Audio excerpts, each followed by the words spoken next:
Good morning, good afternoon, good evening to here in the Flight Sim world. Welcome back, everyone, and happy Sunday morning, guys, here in Phuket, Thailand today, guys. Good to see you, and welcome back. So we're doing two more legs of our DC-3 journey today, recreating the trip in 2017 when Breitling flew the DC-3 around the world. And today we are back at Phuket International Airport, Victor Tango Sierra Papa. Um, so it's good to see you as well. Yeah, music was very audible for a second. I was trying to adjust the music settings a little bit. So that's what we try to do and all that. So good to see you. So here is the plans at least for today. We're gonna take off from Victor Tango Sierra Papa.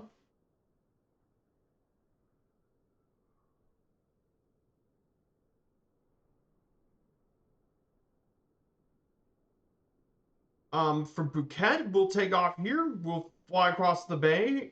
We're gonna be flying into Malaysia today, so we're gonna fly over um quite a few areas. We're gonna fly into the Malaysian coast, including visiting the city of Penang, used to be known as Georgetown and Butterworth.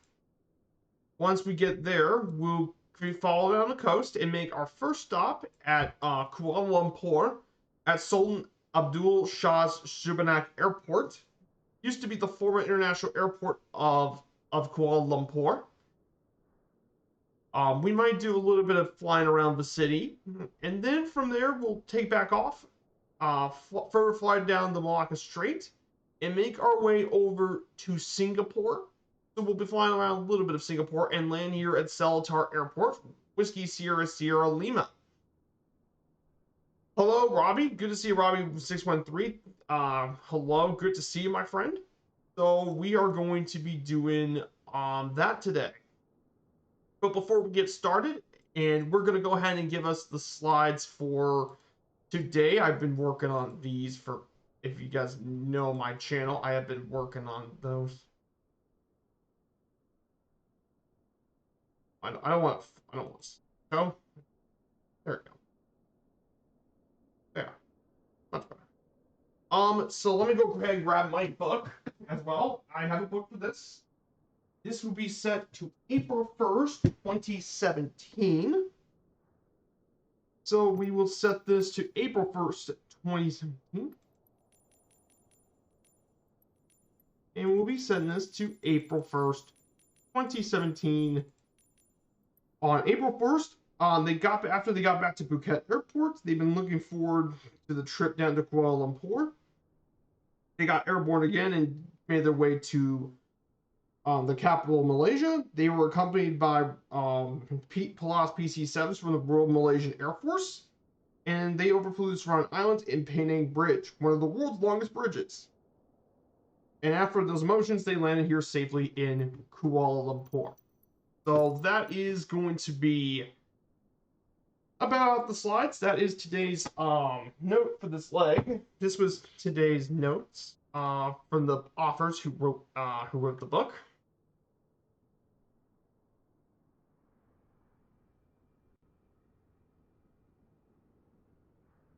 So we are back in our Douglas DC-3 in the beautiful Breitling livery. If you guys want to grab this livery, by the way, exclamation point livery. Here's the link to the file. You can go ahead and grab our livery.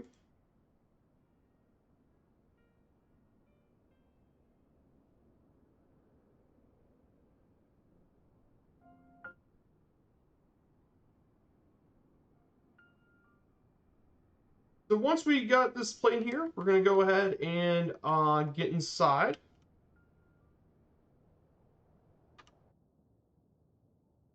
And let's go ahead and get inside and get this plane started. We're going to go ahead and turn on the ground power. We're going to go ahead and get this set.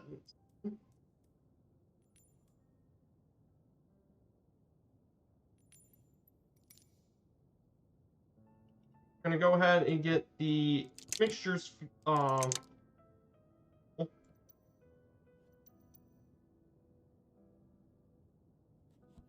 accelerate, turn right, actually left main, right main.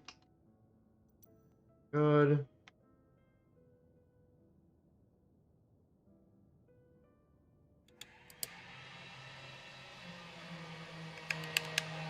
On.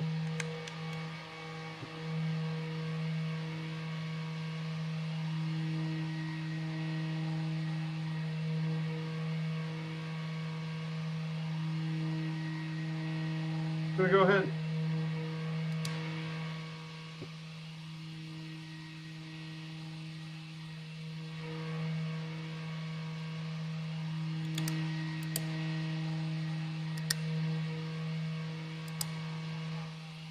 Gonna go ahead and get the right engine on.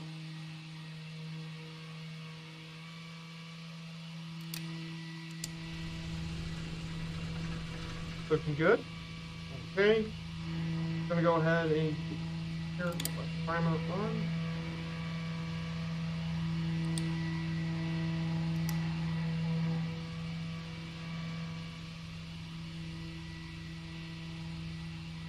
We're gonna get both of these bad boys on.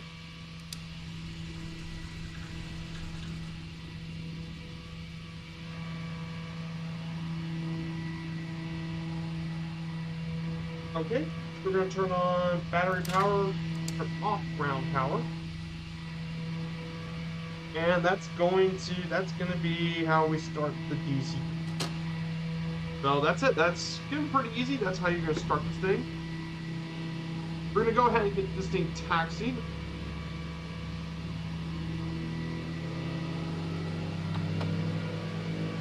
Now, our cruise altitude today is actually pretty low. We're going to be cruising at 2,500 feet today.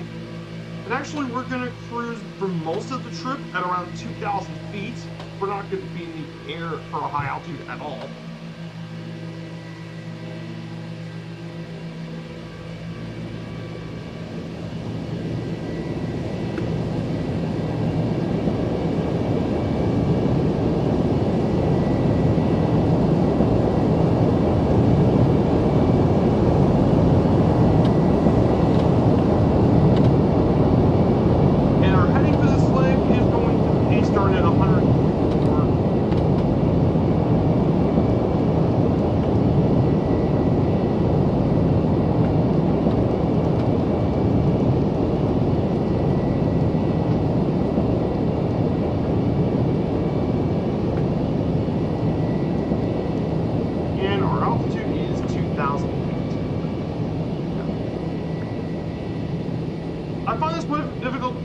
For some reason, the DC-3 Robbie, it can be difficult. You gotta watch out when you're taking off this thing. The taking off part's not bad. The taking off can be a little difficult.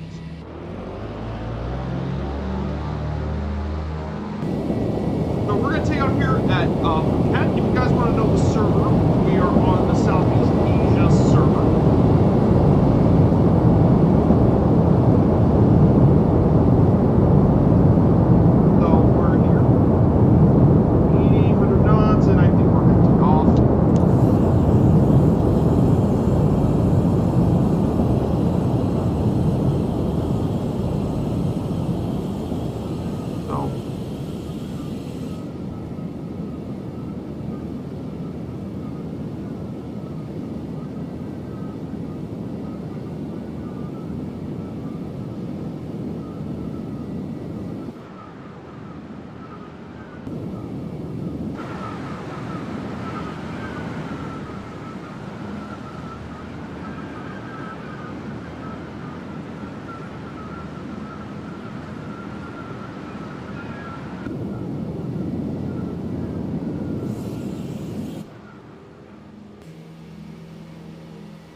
So we're now off. I'm gonna go head out into the Phuket Bay for a little bit, and then we're gonna go ahead and do some flying around Phuket Bay since we didn't get a chance to really do that last time, because if you guys remember, it was pitch black at night.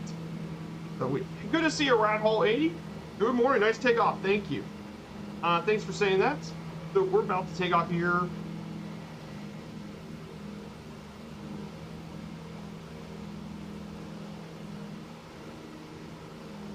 So we're going to take out from Phuket Bay. We're going to go ahead And look at beautiful Phuket Bay. It is going really well, Rat Hole. We're heading down to Kuala Lumpur and Singapore today, so we've got 2 legs to accomplish on today's trip. So we're going to go ahead and turn to 144 degrees. And we're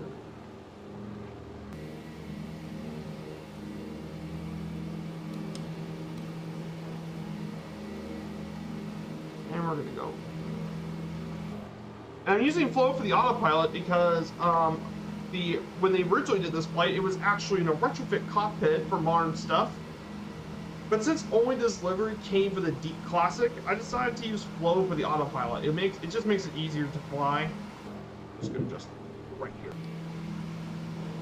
So we're flying at 2,000 feet. That's what we're doing for this trip.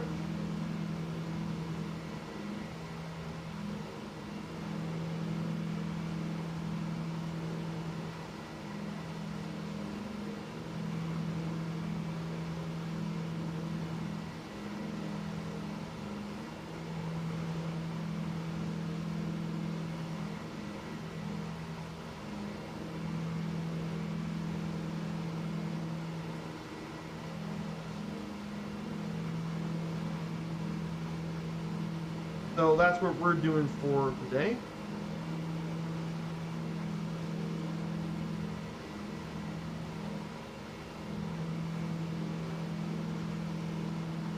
If you guys like to join our Discord, we have a Discord right here, exclamation point Discord.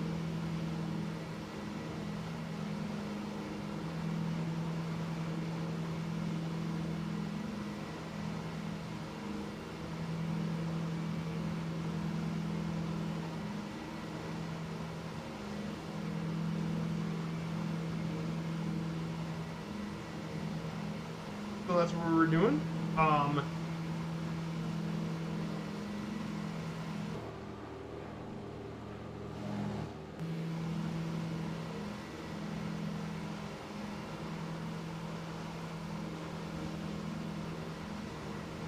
We're definitely going to see some pretty nice islands here. These are part of the islands that make Phuket very popular as a tourist attraction.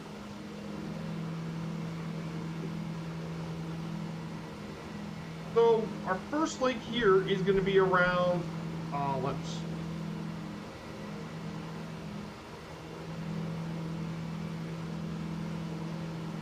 So our first lake is going to be 380 nautical miles to Kuala Lumpur, and then Lake 2 is going to be a little shorter at 218 nautical.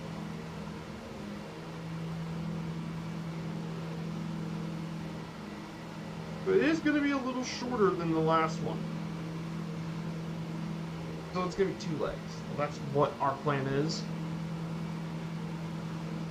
And while we're here, we're going to go ahead and talk about our slideshow for a bit. So we're going to be heading to Malaysia today. Malaysia is located here in Southeast Asia. This is actually a constitutional monarchy. This is in 13 states and 3 federal territories, separated by the South China Sea into 2 regions. First is where we're going to be heading to today. We're going to be heading to the peninsula of Malaysia. And then next Sunday, we're going to be heading to Borneo, to northern Borneo. So we're going to be visiting that, which is pretty unique as it's separated between 2 different areas. Malaysia has origins within the Malay Kingdoms, which from the 18th century on became subject of the British Empire, along with the British Strait Settlements Protectorate, which also included Singapore. And this country is a multi-ethnic and multicultural, with significant effect on politics, and is traditionally fueled by its natural resources, but expanded based on science, tourism, commerce, and medical tourism. All pretty much growing here in Malaysia during this time.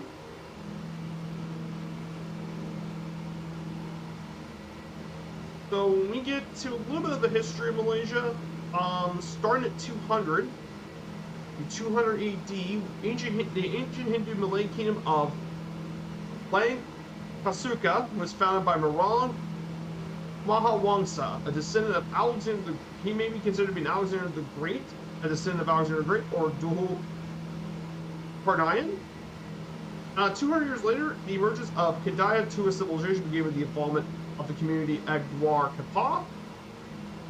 And then the center of the civilization was located in Sugai Mas and Pangkalan Bujang. Then, at starting in 700 AD, the Malay Peninsula was under the dominance of the Buddha Malay Srivijaya, based in Palembang. And then the Chol army was invaded from southern India, weakening the trades within the Malay Peninsula. And then 1136 was the beginning of the rise of Islam in Malaysia when Praong Mahawangsa converted to Islam, ended the practice of Hinduism in the dynasty. Back during then.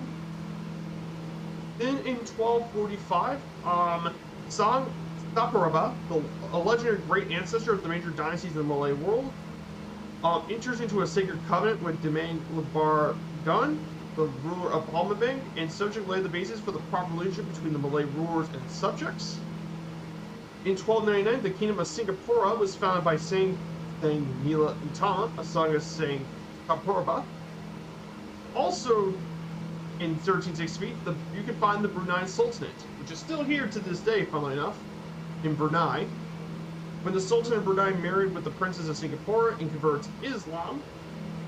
In 1403, Chinese Admiral Yin Qing reached Malacca and established diplomatic ties between China and Malacca. And believe it or not, the Magellan expedition done by Ferdinand Magellan, he received a lot of hostilities from the Mactan natives, led by Lapu Lapu, back in April 21st, 1521. Then we get into two more historical moments. In 1578, the Castilian War broke out between Brunei and Spain and Borneo, which led to the Spaniards being victorious, with the Spaniards temporarily winning. And then there was a civil war in the Sultan of Brunei, over between the son of the Sultan and the son of Pengiran Abdul Mumin over the results of an animal fight, causing an entire civil war due to the results of an animal fight. That broke out. In 1795, the administration of Malacca was given to the British, following the Q letters, and then in 1824, the Anglo-Dutch treaty was signed between the UK and the Netherlands, partitioning the Malay sites. The Malay Peninsula and northern Borneo became part of the United Kingdom. Southern Borneo became part of the Dutch East Indies, which later became Indonesia. Then in May 1882, North Borneo became a British protectorate under the sovereign North Borneo Charter Company. And then on December 8th, 1941, a day after the events of Pearl Harbor, the Japanese invaded and began the occupation of British Malaya.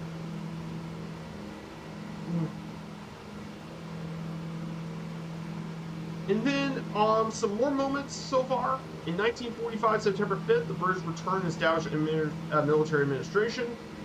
On April 1st, 1946, the Straits settlements were dissolved and replaced by the Malayan Union, attempt to unify the Malay Peninsula under a single government.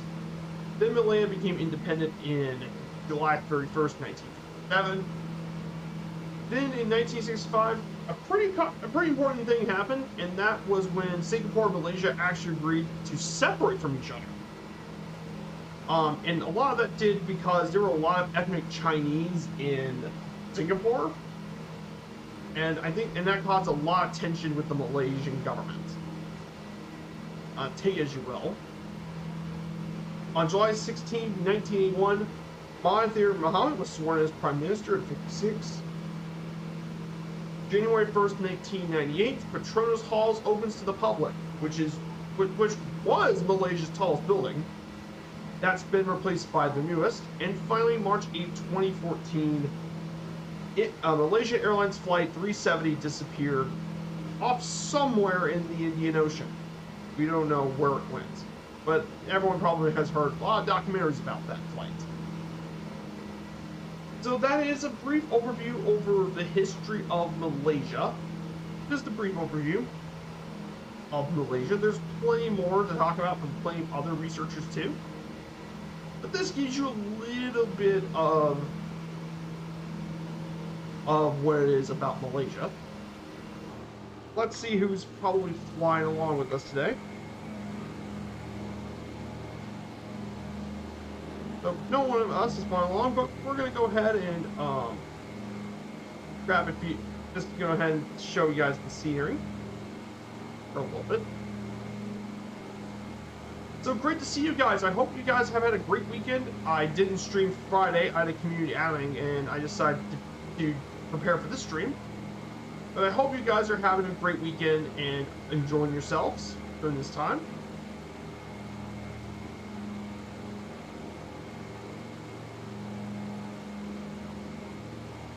So that is what I've been doing quite a bit.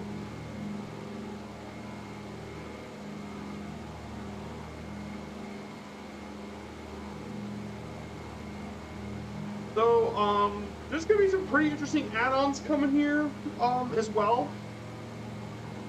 We got, Murph was talking about the short Sterling,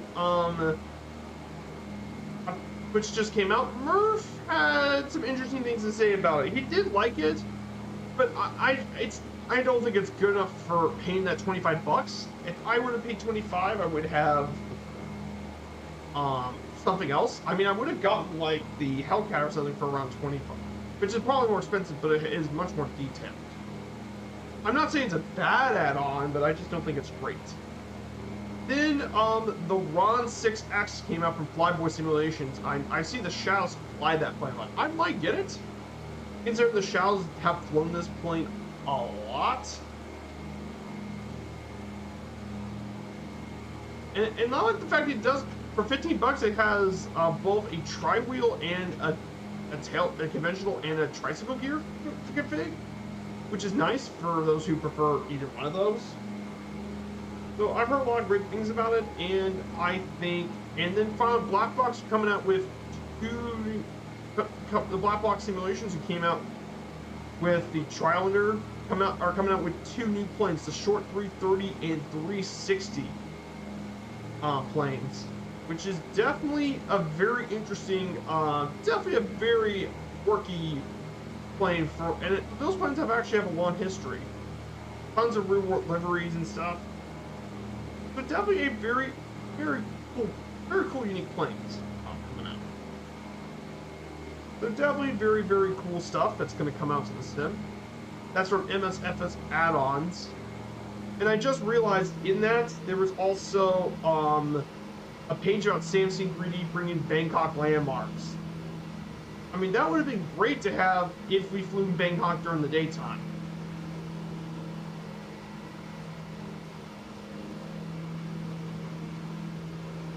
So that is a little bit about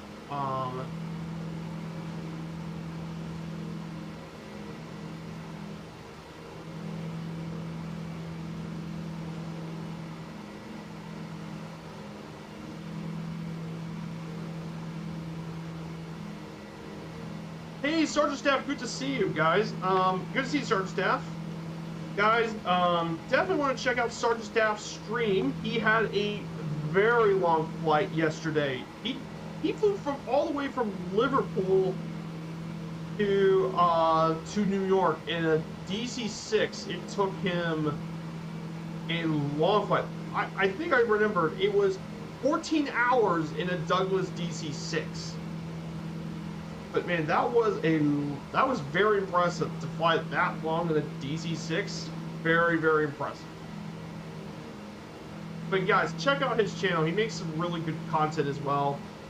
And like I said, congratulations on that long flight. It was very impressive what you did. Very, very impressive. But yeah, we're heading down to Kuala Lumpur and Singapore today.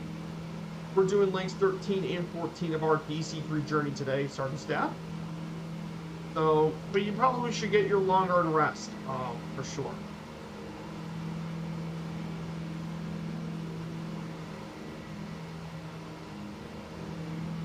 You had to stop. Oh, you had to stop at Nantucket before.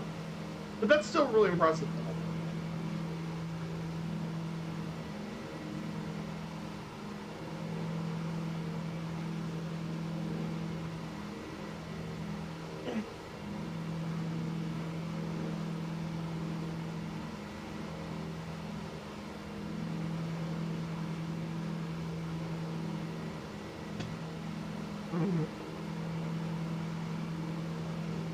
60 knot headwind.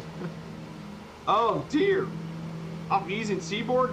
Yeah, that's probably why you slowed down quite a bit.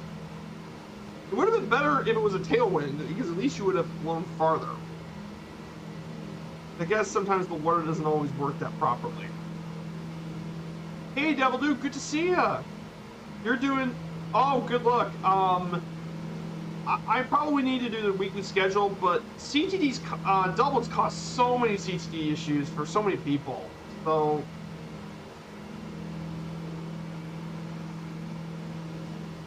I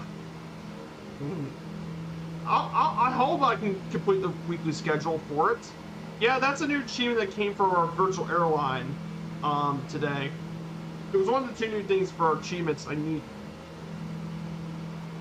Thankfully, it's shorter. We only have 10 legs to do. But still, though,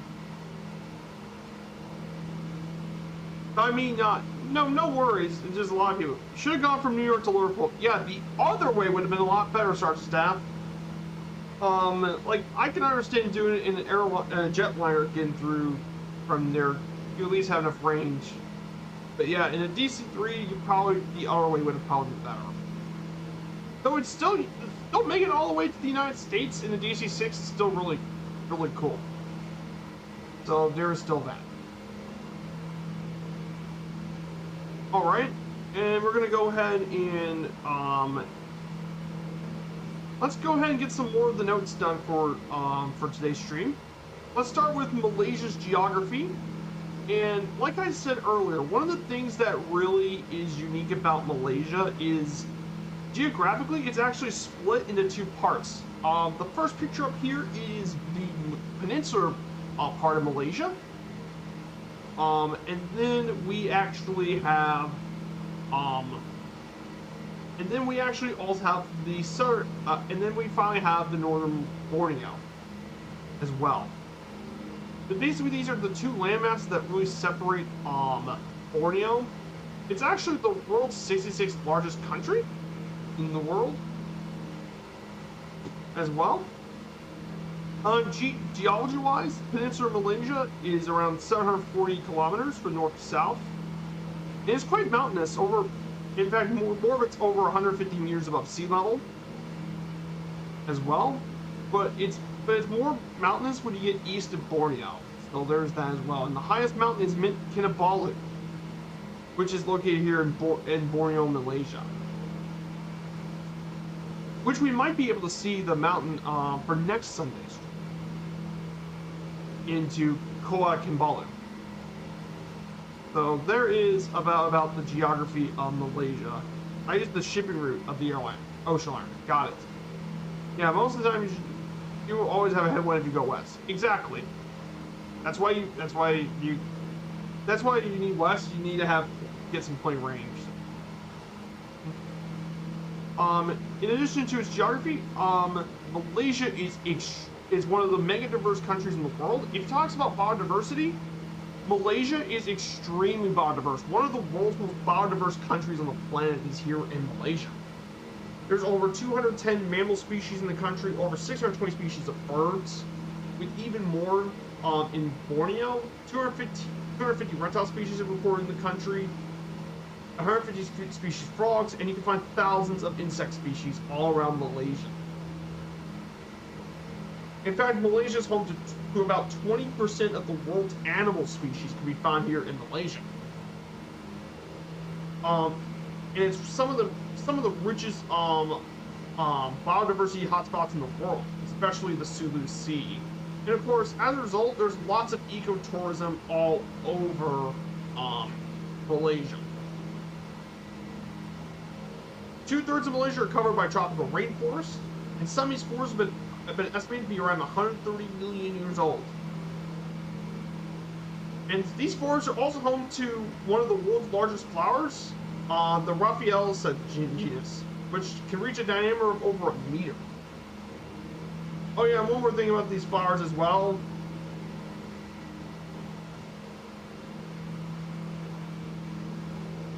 They also smell like rotten flesh, so I have to tell you about However, logging has been a huge issue for Malaysia's forest, has been logging. It's been a big issue for the country. And a lot of it is done because they want to make palm oil, which Malaysia is the second largest producer of the commodity. And because of the deforestation, it is a major issue for a lot of the animals that rely on the forest of Malaysia.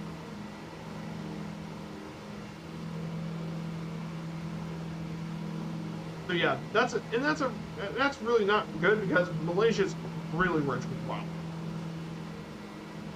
So there is that as well. Good afternoon, says Kingsman. Good afternoon from Louisville. Kingsman, great to see you.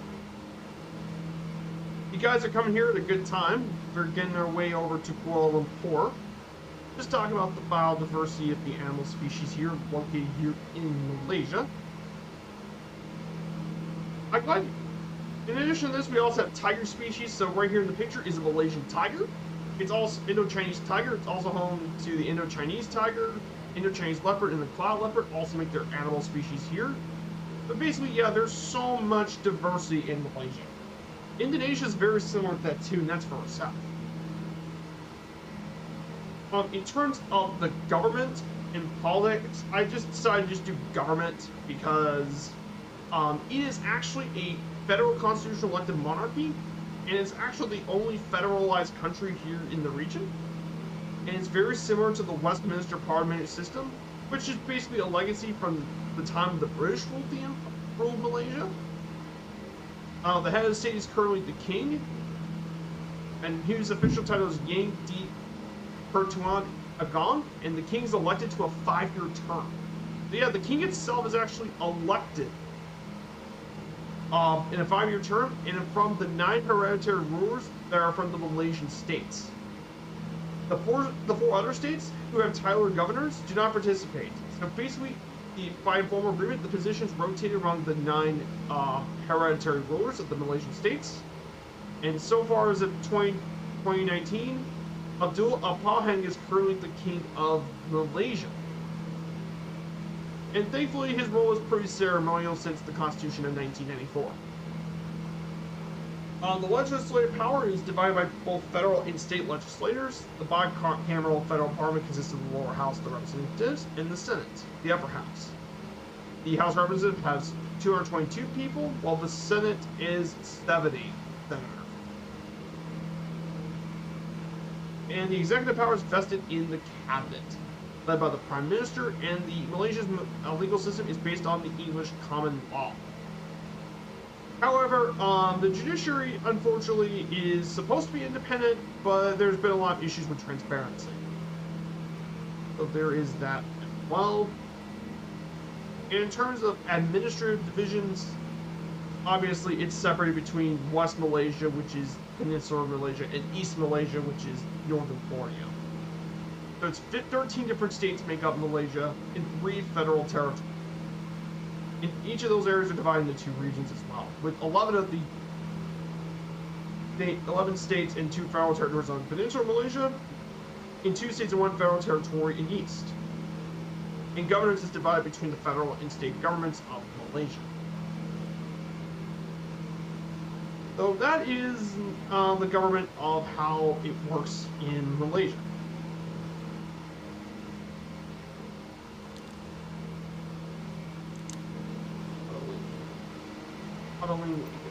Just lean the mixture a little bit so I don't have to worry about the fuel.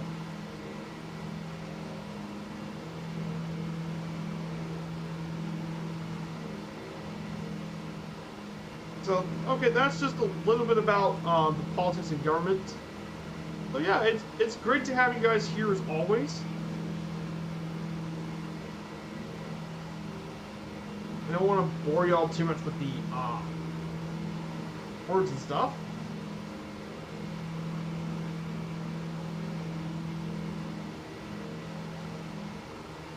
But it's beautiful out here today flying. It's always been a bunch of fun here flying here in the DC-3. I've absolutely been enjoying my time in this beautiful plane. It's definitely it's a favorite of mine. I'm so glad I get to actually enjoy flying this around the world. And like I said, we still got a long way to go. you got some long flights coming. It's going to be pretty impressive for sure.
So yeah, where we're heading to now, we're going to head this direction. So we're going to actually head to the island of Langkawi. That's going to be where our first waypoint is going to be reaching. We're going to be reaching there in 50 nautical miles. That's where we're going to be reaching it. And by the way, you guys are all more than welcome to join along on the flight. I'm on the Southeast Asia server, so if you guys want to actually join along, our closest airport is Victor Tango Sierra Tango. That is our closest airport, so you guys can join in and fly along with me on the channel.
So we are getting pretty close here as well, and what we're doing here for our stream.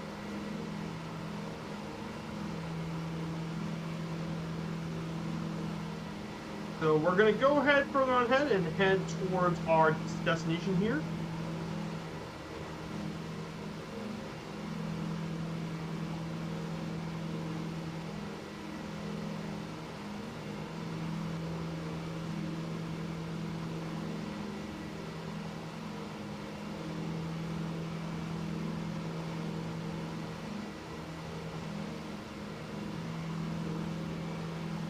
So I wanted to ask you guys, I hope you guys have had a good weekend so far, and are enjoying all the stuff going on. So, so I guess for the next weekend's plans, I'm still going to probably do a VA flight. I think I'm planning on doing from Lake Tahoe again, and we're going to head down to to one of the most difficult airport approaches in the United States at Telluride. I'm going to take the 737-600 over to Telluride Regional. It should be a lot of fun. We'll be flying over quite a bit of the area. We'll be flying through Glen Canyon and the rest, making our way over to Telluride, which is a lot of fun.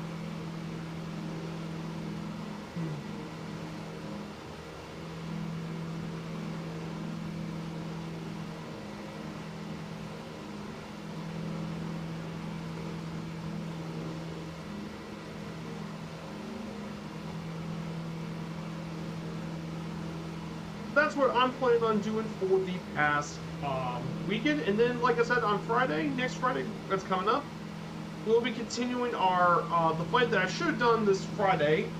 We're going to go visit more of the islands in Montserrat, Antigua, Guadalupe, Dominica, Martinique, St. Lucia, and maybe St. Vincent and the Grenadines. Or Barbados, which one will I prefer. And we'll do more of the Caribbean island hopping stuff with GA planes, which should be a lot of fun.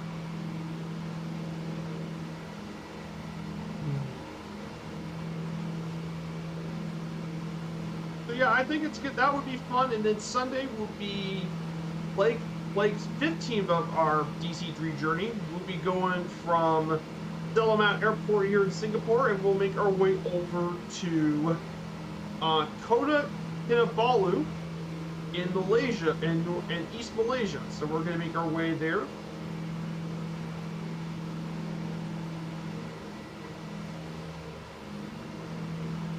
So that is going to be kind of the plans for the next week after this one. But I do appreciate all you guys coming today. Greatly appreciate that a lot of you guys are showing up.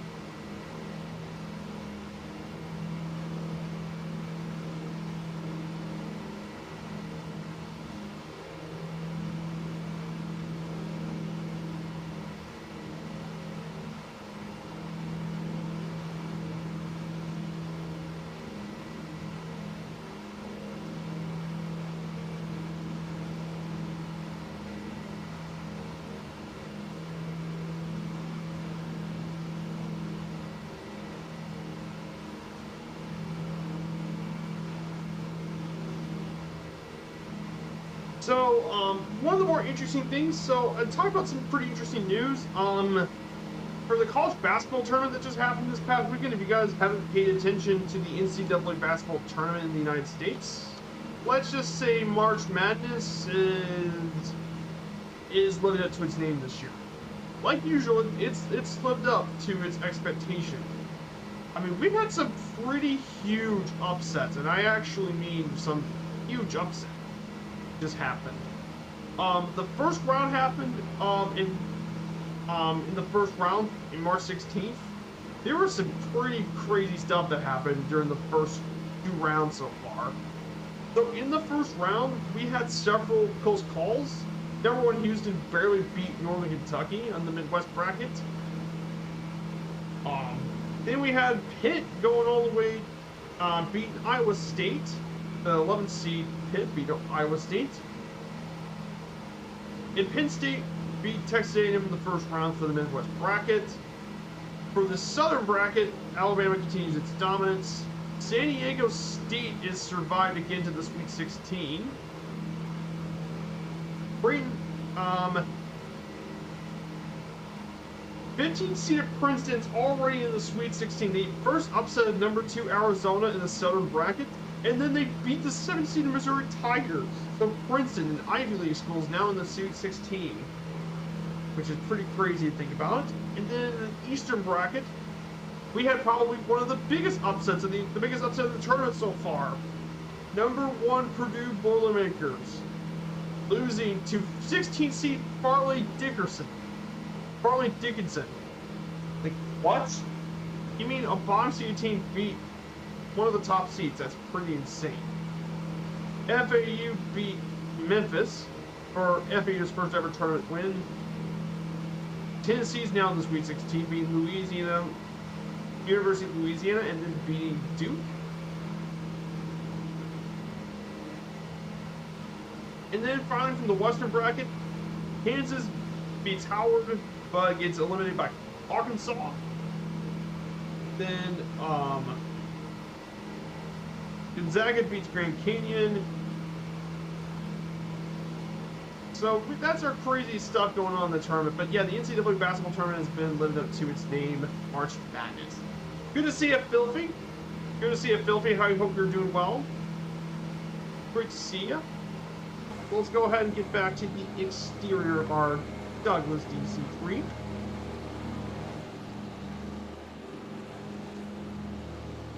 Yeah, March Madness is spectacular. It is. If you guys never get to watch some of it, there's all sorts of highlights on YouTube about March Madness. It's awesome.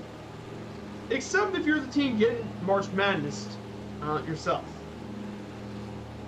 Then that would be kind of a...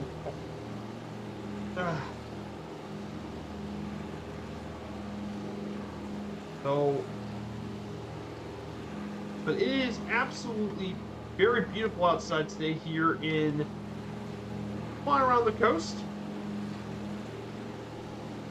And I think we'll soon be able to cross the border from Thailand to Malaysia. We're going to be crossing over soon.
So to our left is Taratau National Park. That's one of the national parks located in the islands.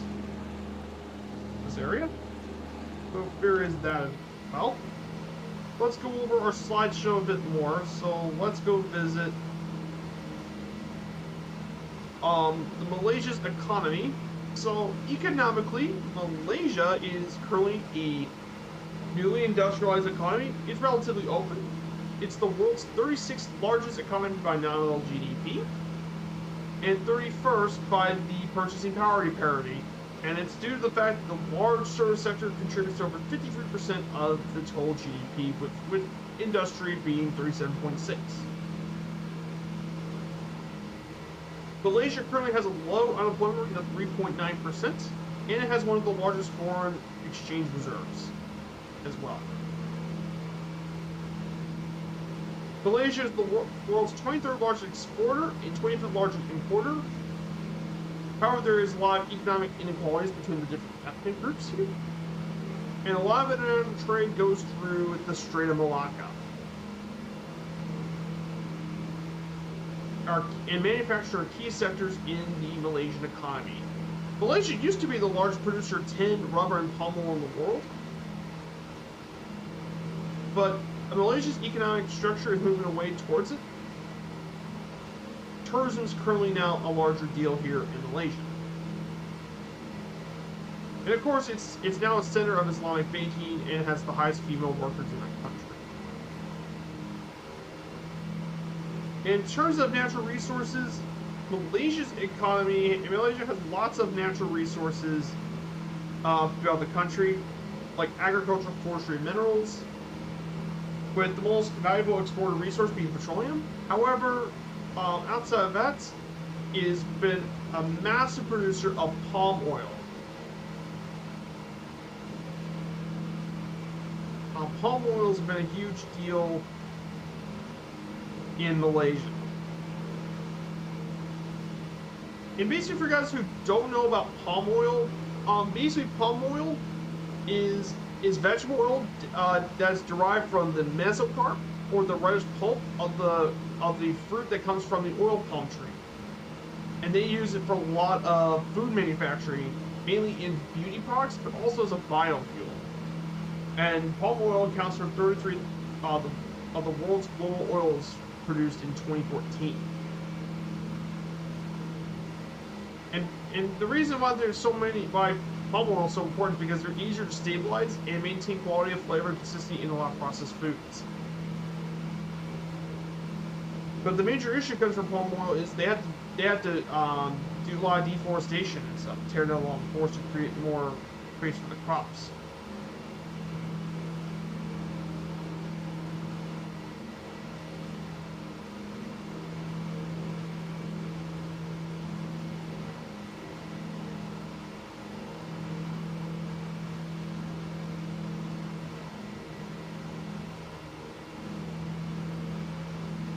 But basically, there's been so much palm oil usage, it's not crazy.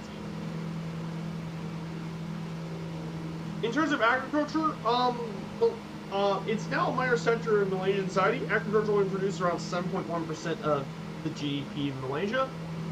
And they shifted a lot. They used to grow food crops like paddy and coconut, and they shifted to palm oil and rubber, which contributes to 83% of all agricultural land use in Malaysia for those two. And Malaysia, of course, is one of the world's largest producers of palm oil. They produced nearly 18.79 million tons of that stuff in 2012 on nearly 5 million acres of land. It's a lot of land.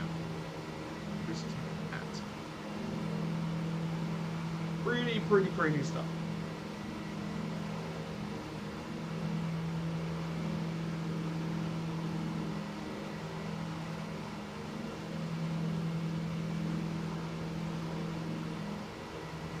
And then and then there's transportation stuff. So let's talk about some of that. So in Malaysia, there's quite a few bits of transportation here. So it started to develop during the British colonial rule, and the country's transport network is now diverse and developed, including 290,000 kilometers of roads. The country also has 62 airports, which 38 of them have been paved. The largest and busiest airport in all of Malaysia is Kuala Lumpur International, or Whiskey Mike Kilo, and it handled 13 million passengers in 2020, and it's the world's 23rd busiest airport based on passenger traffic.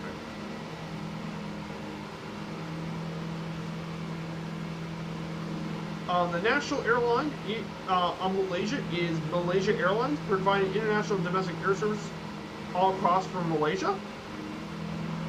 And finally, Malaysia has over 7,200 kilometers, or 4,474 miles of waterways.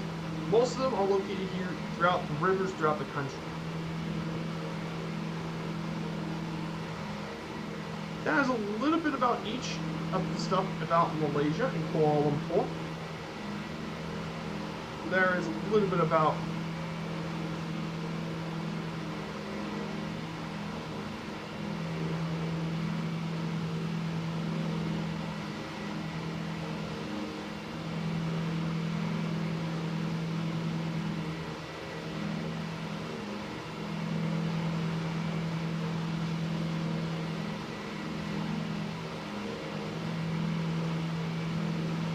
now, a little bit of information about Malaysia Airlines. They were actually founded all the way back in 1947 as Malaysia Airways.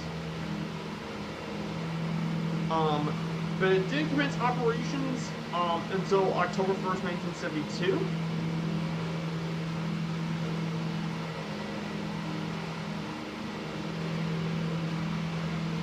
They had financial struggles back in the Asian financial crisis in 1997 and suffered a lot of issues doing that.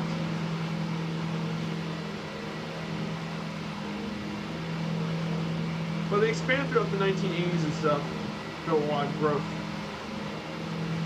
But they went through quite a bit of bankruptcy and stuff in the early 2010s.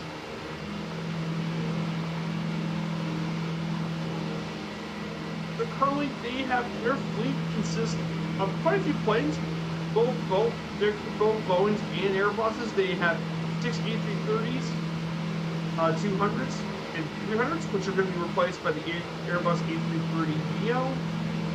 They're going to order 20 of the 330 neos. They also are going to get Airbus A350s. They got 42 Boeing 737-800s. And they're going to get 50 orders of the 737 MAX planes. Including the MAX 10, which is their largest. And also, yes, they also did used to operate, historically operated the Airbus E380. And they were retired just this past year.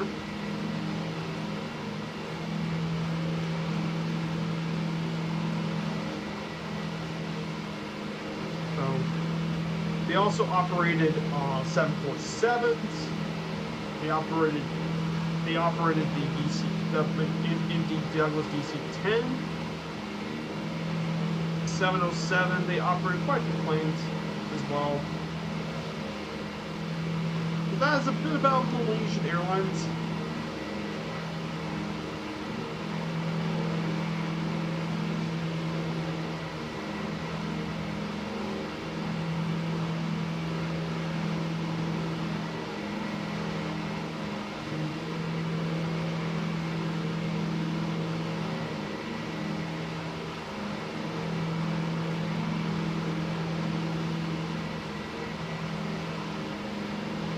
Like I said, great to see you as always.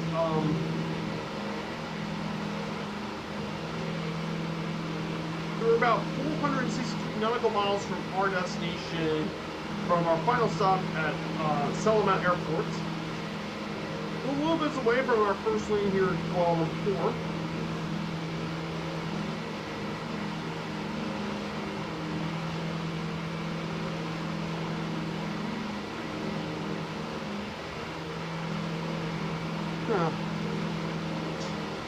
This stretching, just stretch.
Hopefully this time, I don't screw up the approach and landing. I hope I don't screw up my fuel situation, because that was a big issue last week. Is I wasn't keeping track of how much fuel I got, and I ended up actually crashing, which is something I don't do on these streets. I do my best to not crash. So.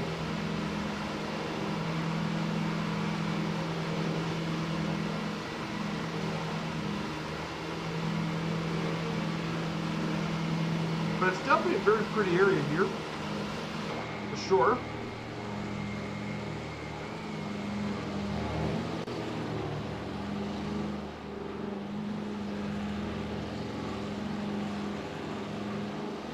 So, like I said,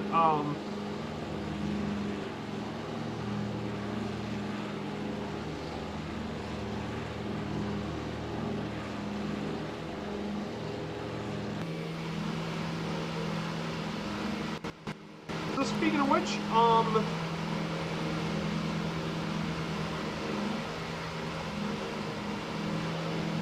have something else for my notes. Let's see, let's go down. Oh yeah. Once we turn here, we're going to actually go to the right. We're going to be visiting, we're going to be flying over on the city known as Georgetown in Penang. So Georgetown is actually the capital of the Malaysian state of Penang. It is the eighth most populous city here in Malaysia. The historical core of the city covers an area of 19 square kilometers and a population of 158,000, makes it one of the most densest urban regions in all of Asia. This town was actually established by Francis Light of the East India Company back in 1786. It is the first British settlement in Southeast Asia. But it grew really rapidly during the 19th century with an influx of immigrants from various regions of Asia, and by the turn of the 19th century, the population was around 10,000 people. And quadrupled within 40 years of the quadrupled population. Which is pretty crazy. The port city historically has been a region of administration, politics, and finance of the region during the Napoleonic Wars. It was a military outpost. Later spawned around the works of the Malaysian judiciary and police.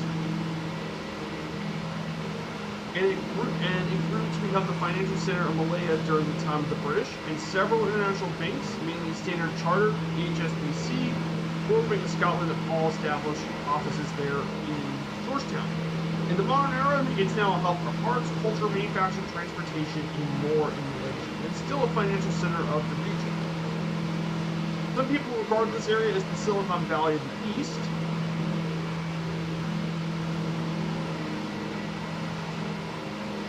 It's also home to one of Southeast Asia's oldest newspapers, the Prince of Wales Island Gazette, in 1805. And Georgetown has its unique architectural style cuisine, and as a result, the city center became a UNESCO World Heritage Site back in 2000. Here to see an infidel fireman.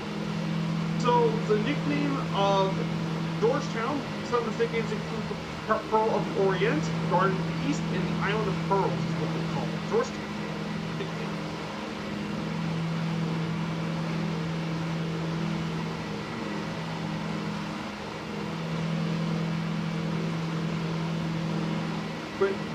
Originally, the city declined to the early 2000s, but starting in 2001, it enjoyed a bit of a renaissance.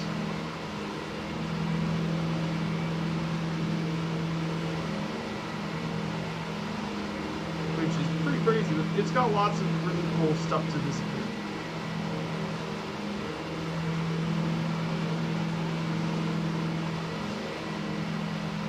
So, some of the places you can find here, there's a couple of sites you can visit while you're at Georgetown. There's Penang Hill, which you can take breathtaking views of the area. And this popular tourist attraction was actually originally used as a retreat by British officials in the colonial period. And you can still see some of the bungalows that are still around. You can visit Kek Lok Si Temple, which is the largest Chinese Buddhist temples in Southeast Asia, comprising of monasteries, temple, prayer halls, and gardens. It's a cheap pilgrimage site for Buddhists from the Philippines and Singapore. And you can find the Chiang Fat Si Mansion, which used to be a private residence of Chiang Ho. It serves as a boutique hotel and museum. And it has 38 bedrooms, 7 staircases, 5 grand paved courtyards, and 220 timber windows.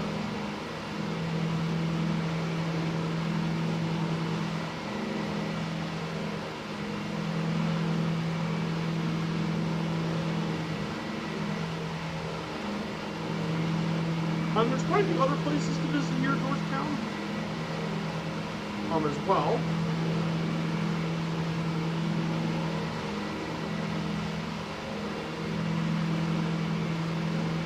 There's also the botanical gardens here as well.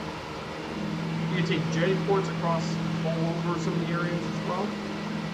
And of course, you can visit all its colonial heritage, like Fort Wallace, that was built in 1786. Visitor, and it is 39 square meters big. And you can also find the State Museum here that has a lot of the history of the place, even with the British. So definitely some very cool stuff. We're going to be flying over Georgetown coming soon, around 49 nautical miles. We're going to be flying there soon. So we're going to take some pictures of the place as well. So we're going to get some pretty notable photographs.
turn left.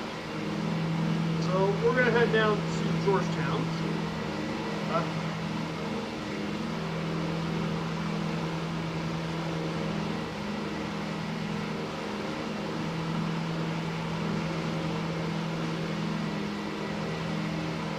We see him 277 in the cavalry.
So we're heading down to Kuala Lumpur infidel firemen, so that's what we're going to be doing. We're heading towards Georgetown for a bit. We're going to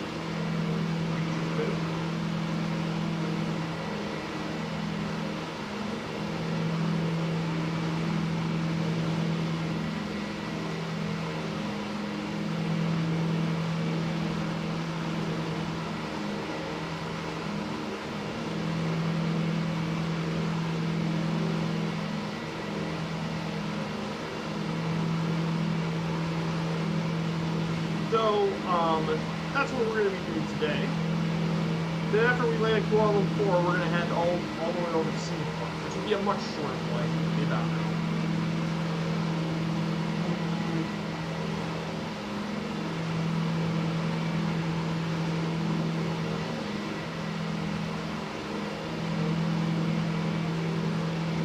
So if you guys actually like and enjoy this content, feel free to smash that follow button if you really are enjoying the content so far. And while we're at it, I do have a Discord as well. We're in my Discord as well. Hello, Scoop. Good to see you, Scoop. Hope you're doing well. But like I said, if you guys haven't checked out the channel, if you guys like what you see from the channel, smash that follow button. Every bit will really help. Right now.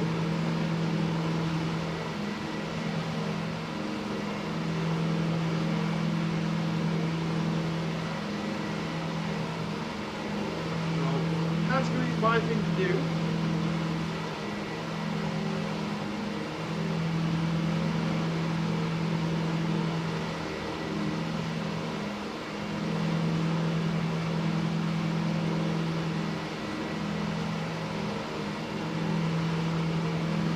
So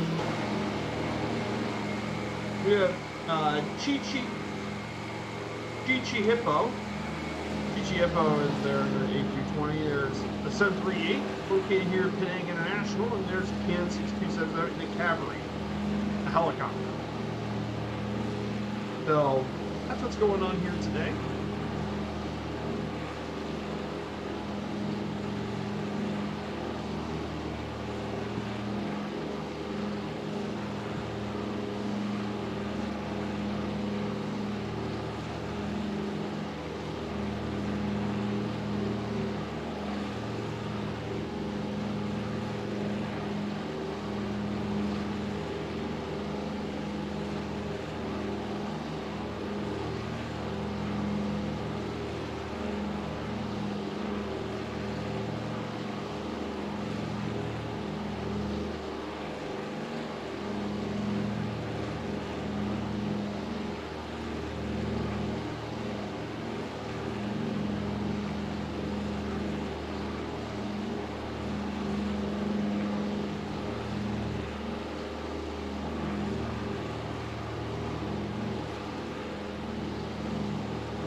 I'm doing quite well. HR Scoop. You're ready, getting ready to drown again with all the rain we're getting. I don't think I'm not really gonna get rain, so I don't have to worry about drowning. But yeah, everything's going well. We're heading to Kuala Lumpur as our first leg. We're doing 2 legs today. Leg 1 from Phuket to Kuala Lumpur, and then from Kuala Lumpur we're heading our way to Singapore.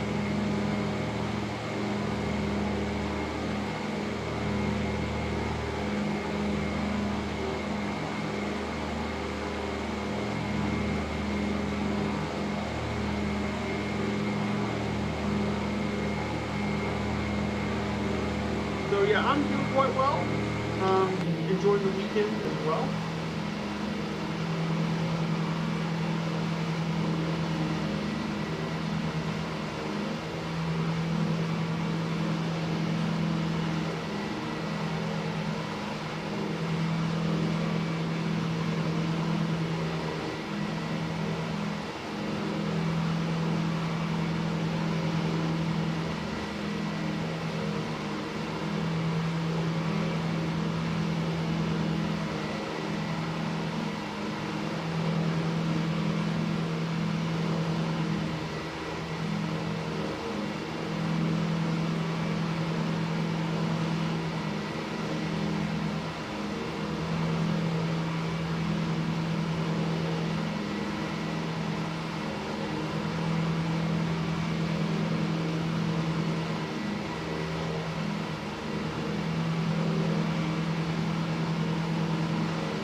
The amount we're getting is unreal. Over 6 inches since the start of this year. You usually get 4 inches rain all year. Where did you live, Scoop? Because from where you live, 6 inches is a lot. Is not much rain from where we live in Indiana. But I guess where you're living, that I kind of understand if I don't know where you're from.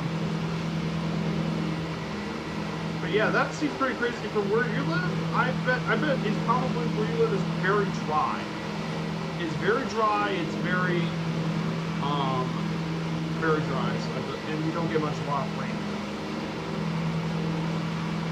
So yeah, a lot of rain. That is pretty crazy to hear about.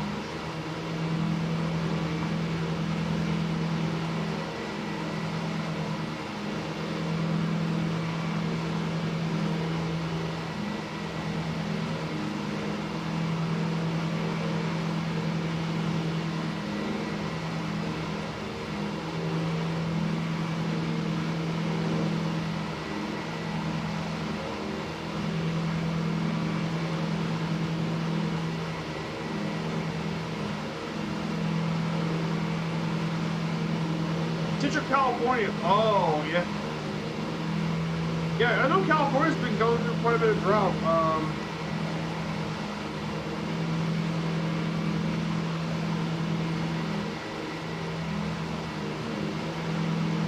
Yeah, Central California. Yeah, Central California has gone through quite a bit of a drought the last couple of years, so. But, I mean, it's good that California's actually finally getting some rain and all that, though.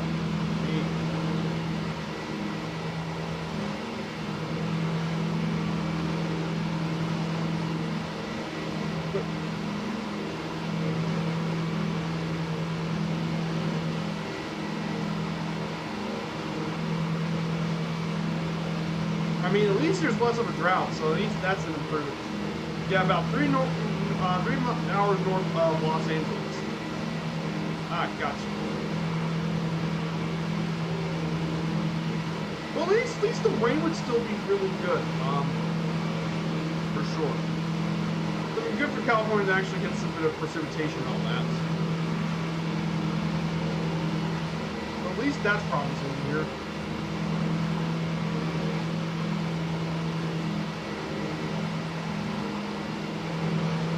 So, for me at least in Indiana, I still have to wait for this thing to warm up a bit. It's still under 30. It's still below 32 where I'm at in Indiana, which is pretty. And we're already in March. It's supposed to be warmed up.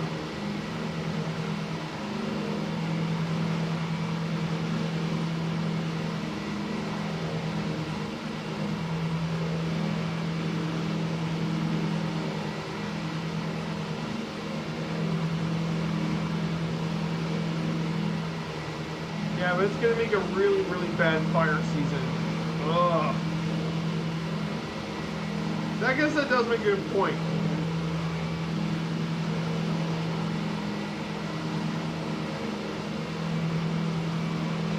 Yeah, that's also something a lot of people will forget as.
Yeah, I got a buddy who was caught with that lives in Indiana. Yep, I bet so. Yeah, Indiana. At least Indiana's got some bit of hold. At least like Central California, not to worry about forest fires being that big of an issue. So that doesn't mean they won't happen. But why it makes it much more difficult.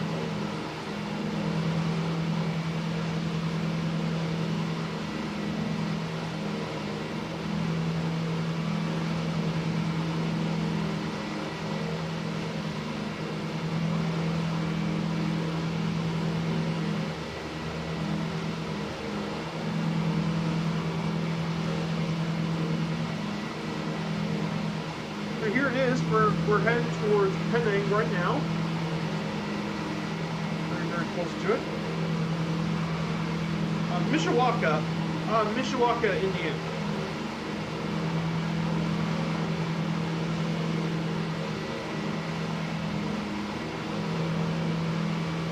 Mishawaka, Indiana is it's in the north. Mishawaka is northern Indiana, actually. That's up in the north. Never heard of the town, but apparently from when I looked it up, it's near South Bend, all in Notre Dame football.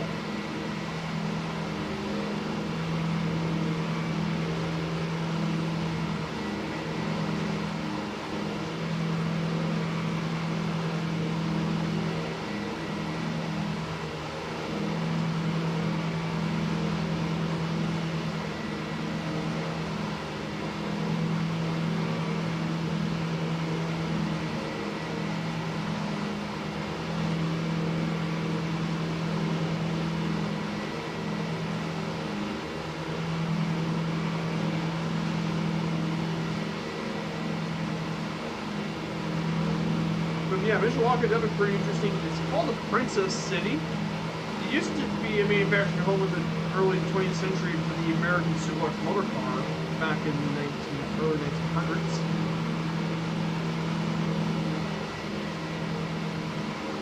It's also home to the nation's oldest and largest football tournament. It's held here in, also hosted from 1980 to 2012. Hosted the football. And from what else read, there's some pretty notable people. Mike Rosenthal, offensive lineman. Irene Vernon, an actress from around the area. Charles Cole was a World War II soldier, famous for being slapped in the face by General Patton, which led to the latter losing his command.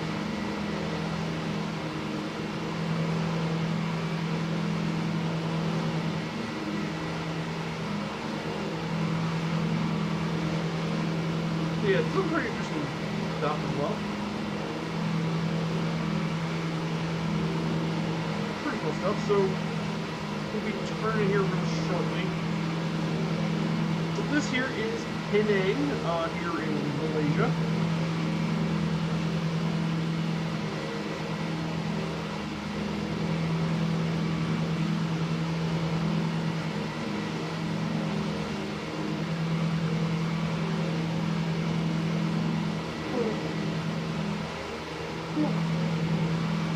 Just stretching.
Guys, welcome to Georgetown, Malaysia.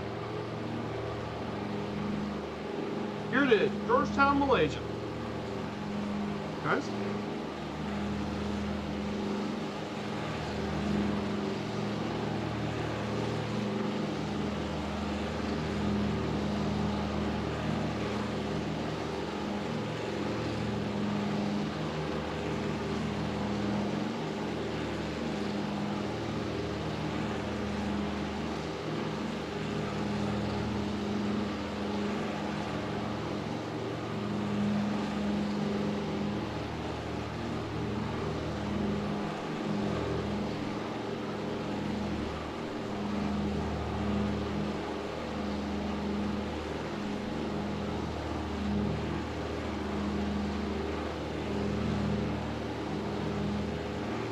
Take a look at that.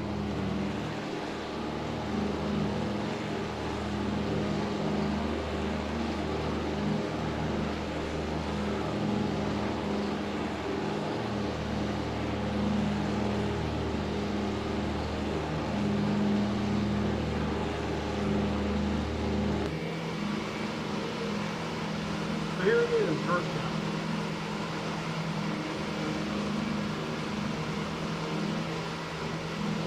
So over here is Penang Bridge. Penang Bridge is right down there.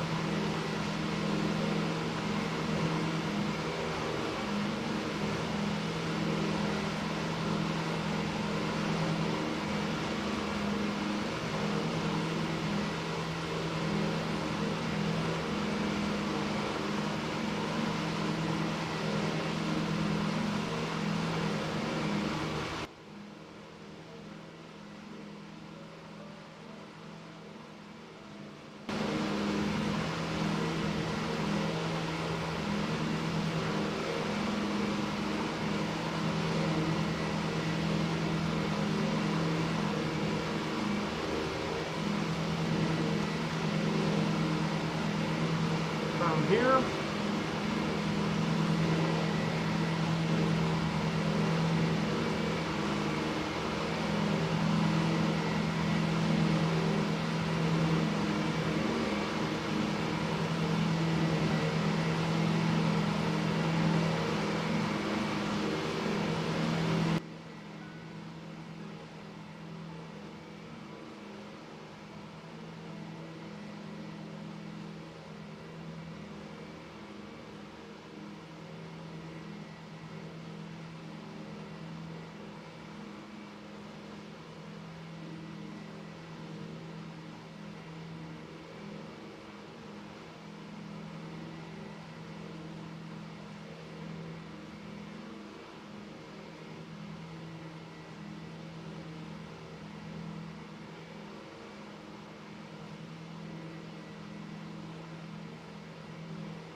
So that's it. We now just crossed over from Penang.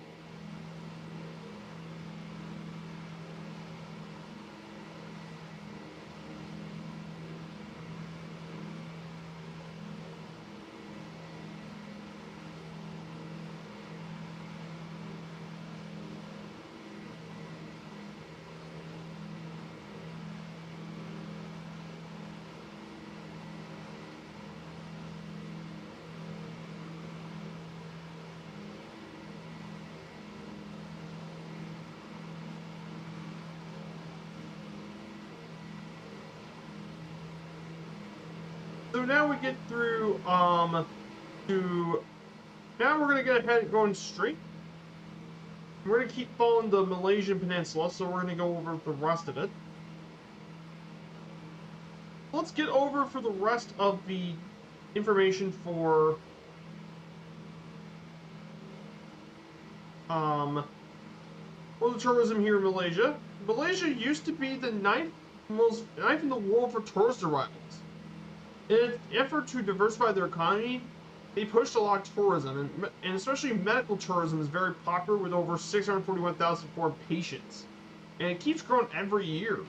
Besides the main cities, there's lots of other places like Taipei for landscape and local attraction, Georgetown for its colonial architecture, and much, much more.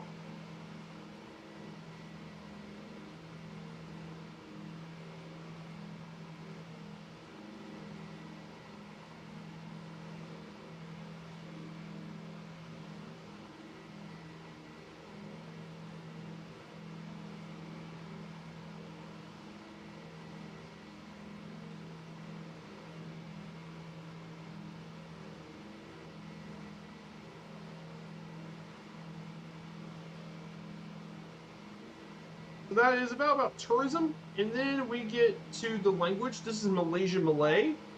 It's a standardized version of the Malay language used here in Malaysia, and it's different from the one actually in Indonesia, which is a bit different. Now, Malaysian Malay is based off the standardized from the Johor Riau dialect of Malay and spoken by much of the population, even though most learn a vernacular form of it or another native language first. So here's some of it in Perhenti, for example, in Malaysian. Now, there's two different language things they use. They use a Malaysian alphabet, which uses the 26 letters here of the ISO basic Latin alphabet, and it's the more common of the two alphabets used today for Malaysian. The other one being Jawi, which we're going to get into for a second. The arrival of the European colonial powers brought the Latin alphabet to the Malay archipelago, as the Malay-speaking countries were divided between two. Two major spelling orthographies were developed both in the Dutch East Indies and British Malaysia, influenced by their colonial tongue from the colonial country. In the case of Malaysia, it is English, which is what it's based off. And then the other script here is the Jawi. This was the traditional script of how they wrote back before the colonial stuff. And it's based off actually Arabic, but it's been used as a writing for several languages, including Akanese, Banjarese, Perensi, Aguna Dananon, Malay, Minangkabau, Palsug, and Ternate, which is based off the Arabic script, with the original 31 Arabic letters, plus 6 additional letters constructed to fit the phonemes native to Malay language, and an additional one used for loanwords, but not found in classical Arabic, which includes Ka, Naga, Pa, Ga, Va, and Nia, which are not found in native Arabic, for example.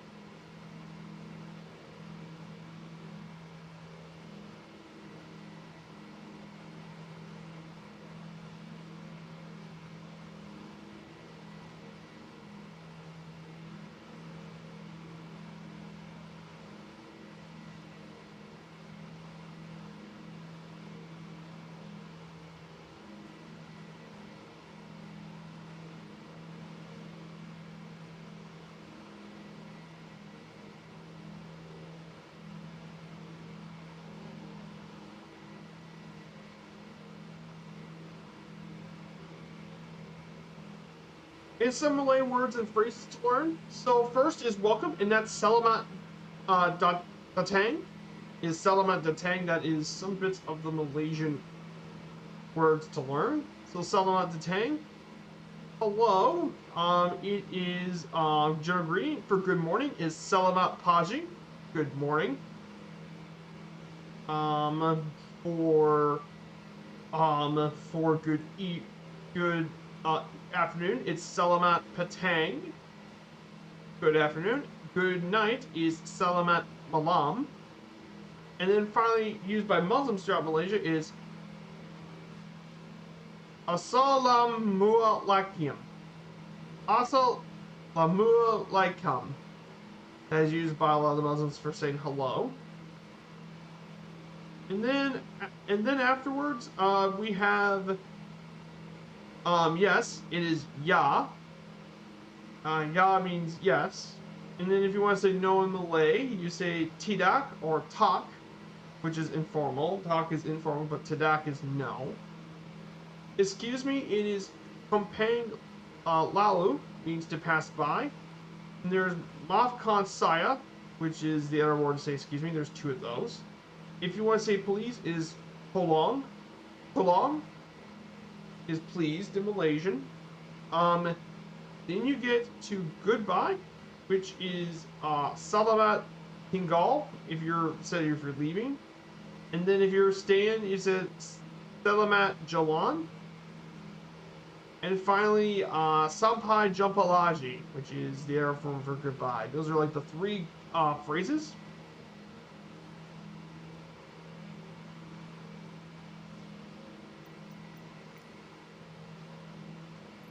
Just checking my fuel situation because I don't want to make that mistake again.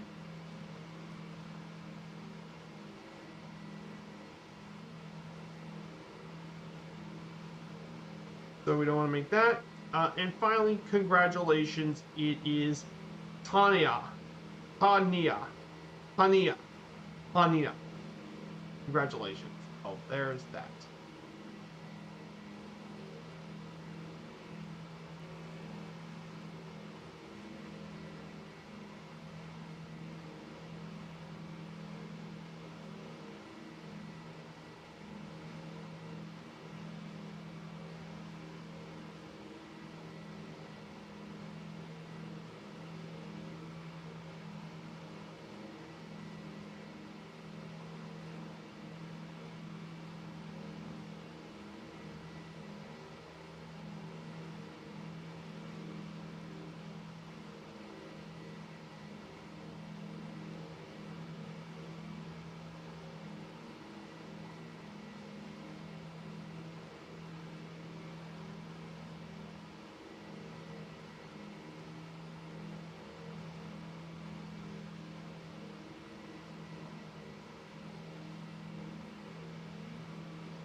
So we're going to go ahead and get straight, and we're going to keep going. So we are around 346 nautical miles to our final stop in Singapore.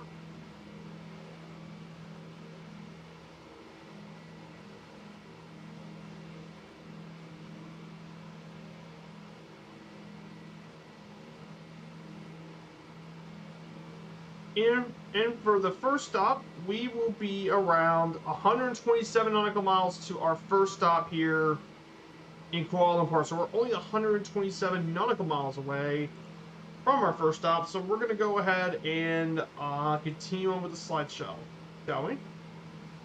Let's go over the rest of the slides.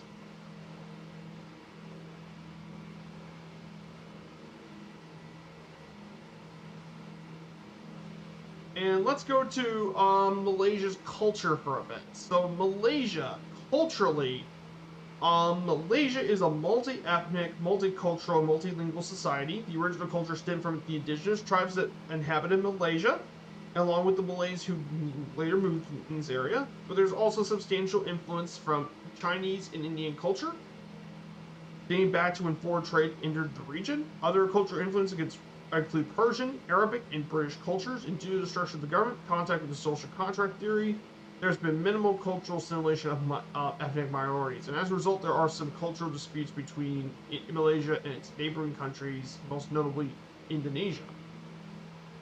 In 1971, the Malaysian government took the step to define Malaysian culture, which they consider the official culture based on Malay culture and integrating Islamic influences.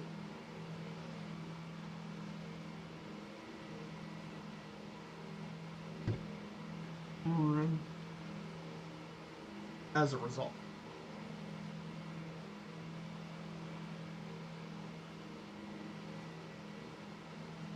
In terms of traditional Malaysian art, is mainly traditional on carving, weaving, and silversmithing. And traditional art ranges from hand-woven baskets from the rural areas to the silverwork you can find on the courts of the Royal Malay courts. Common artworks include Oriental kris, which is Oriental daggers, but you can also find betel nut sets, or the arsia nuts, and woven batik and songket fabrics. You can find some of those. Earthenware has developed in many areas, mainly with labu saying, a gourd-shaped clay jar that holds water, and the area of Perak is famous for having a lot of those. There's also lots of performing arts, with drum sets and all that as well. And each ethnic group has a distinct performing arts with little overlaps. Malay art shows some North Indian influence throughout its arts.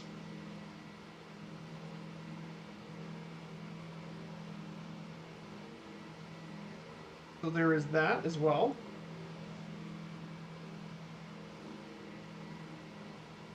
Then we get to Malaysia's architecture.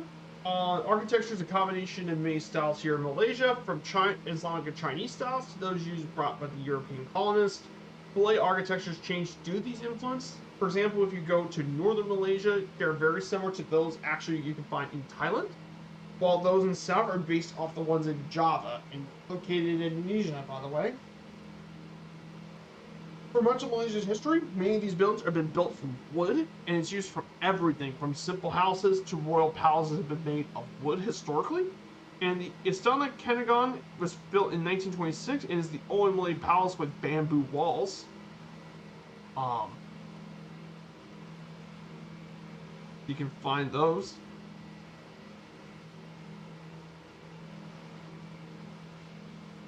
And right here in the picture is a replica of the palace of the Malacca Sultanate that was from the areas. Built from the information of the Malay annals, so that was built during that time.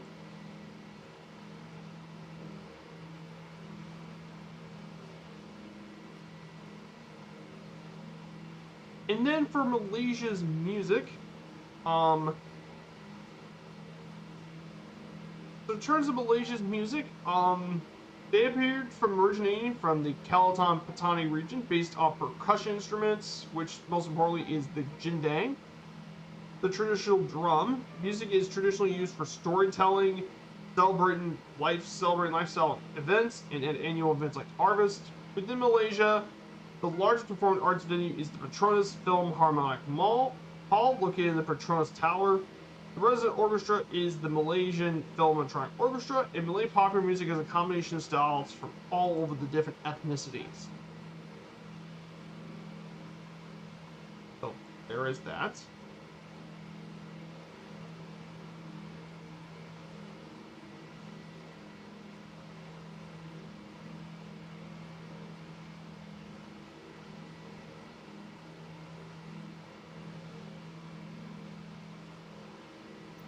So I'm gonna go check for 1 second.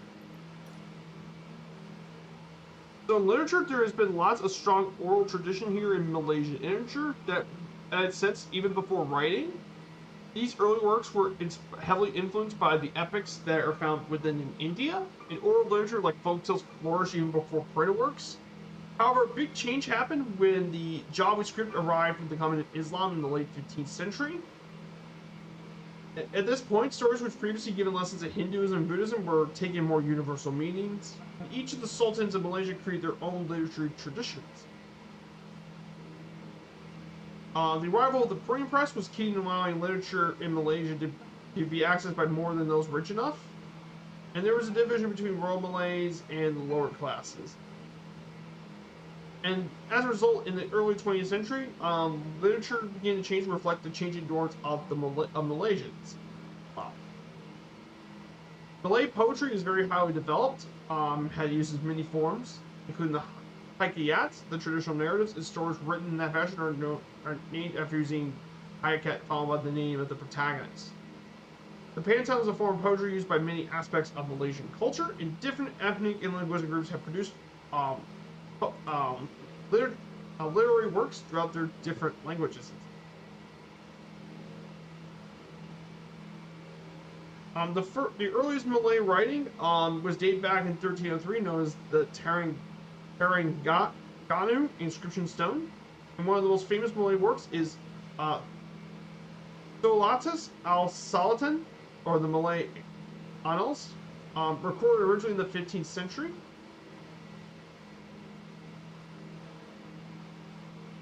So there is that too. Oh my goodness. Oh, Dryzen with a rate of 11 viewers. Hello, Dryzen viewers. Good to see you. So this is Viper Strike 95 Flight Simulation, and we are back with another stream. So we're going to do 2 legs today. We took off from Phuket a while ago. We're heading our way to our first stop here at Kuala Lumpur, Whiskey Mike Sierra Alpha. And then from there, we'll be heading to Singapore for the second and final stop. So we have 2 stops for today. So Dryson, I hope you had a great stream. I know you're probably doing some LA piloting around Los Angeles, which sounds very cool. So I hope you guys are doing well. This is Viper Strike 95 Flight Simulation. I've been doing flight sim content since flight sim streaming since May 2021. I've been doing all sorts of series with GAs, but I've now branched into more of the airliners too. And of course, historical journeys as well. So it's good to have you guys all with me today. And you were doing the Singapore Kuala Lumpur yesterday. Yeah, that's an event that just happened yesterday. I forgot. Yeah, but Kuala Lumpur and Singapore, that's.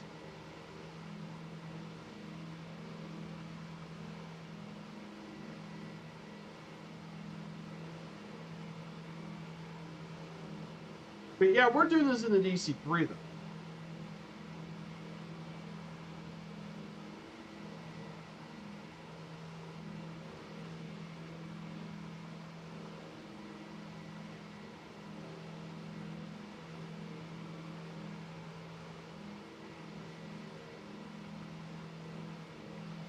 Yeah, cool. In fact, Kuala Lumpur, Singapore is like the busiest route between the 2 cities. Is actually between Singapore and Kuala Lumpur. Yeah, it's a pretty nice area to fly in for sure. It's definitely a pretty cool area. So we're getting through that. I was going over a bit of a slideshow for you guys. I worked on these. It's going to be the notes for this leg, the 2 legs. So this is Malaysian literature we were just covering. We're going to head to Malaysian cuisine. Malaysia has its own cuisine, and its cuisine, just like a lot of other things about Malaysia, is very multi-ethnic, and that's what Malaysian cuisine is based off. Between the 3 major ethnic groups that live here: Malays, Chinese, and Indians that live through here. But also the remainder consists of indigenous people of Sabah and Sarawak, of the East Malaysia, and the Orang Asli of Peninsular Malaysia.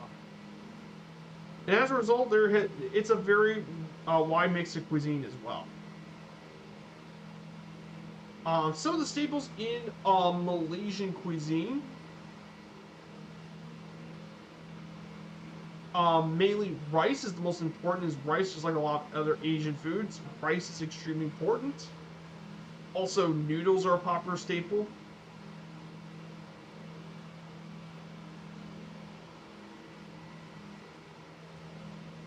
Bread and other staples. There's like meats. Fish is also very prominently is fish because of the Malaccan Strait. Fruits and vegetables.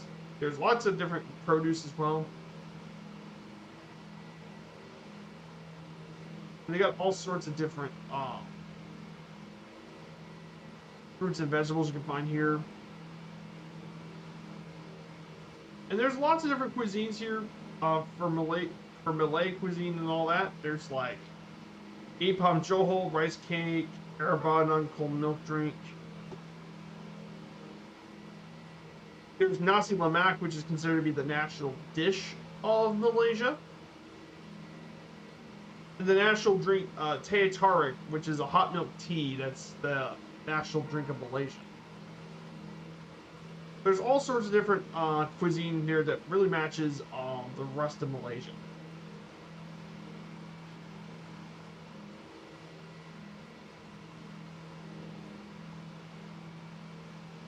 And then obviously there is holidays. They observe a number of holidays throughout the year. The main holidays of each religion are very much public holidays, like Ramadan and all that. But the most widespread holiday is Hari Merdeka, Independence Day, or Merdeka, or Freedom, and that's celebrated on August 31st every year. Despite most of the festivals being identified with particular ethnic or religious groups, festivities are participated by all Malaysians, no matter what religion they are.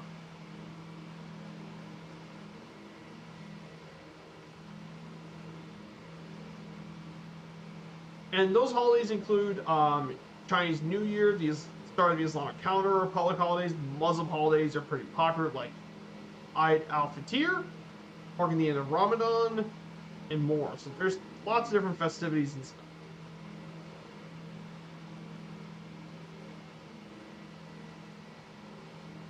And then we get to sports.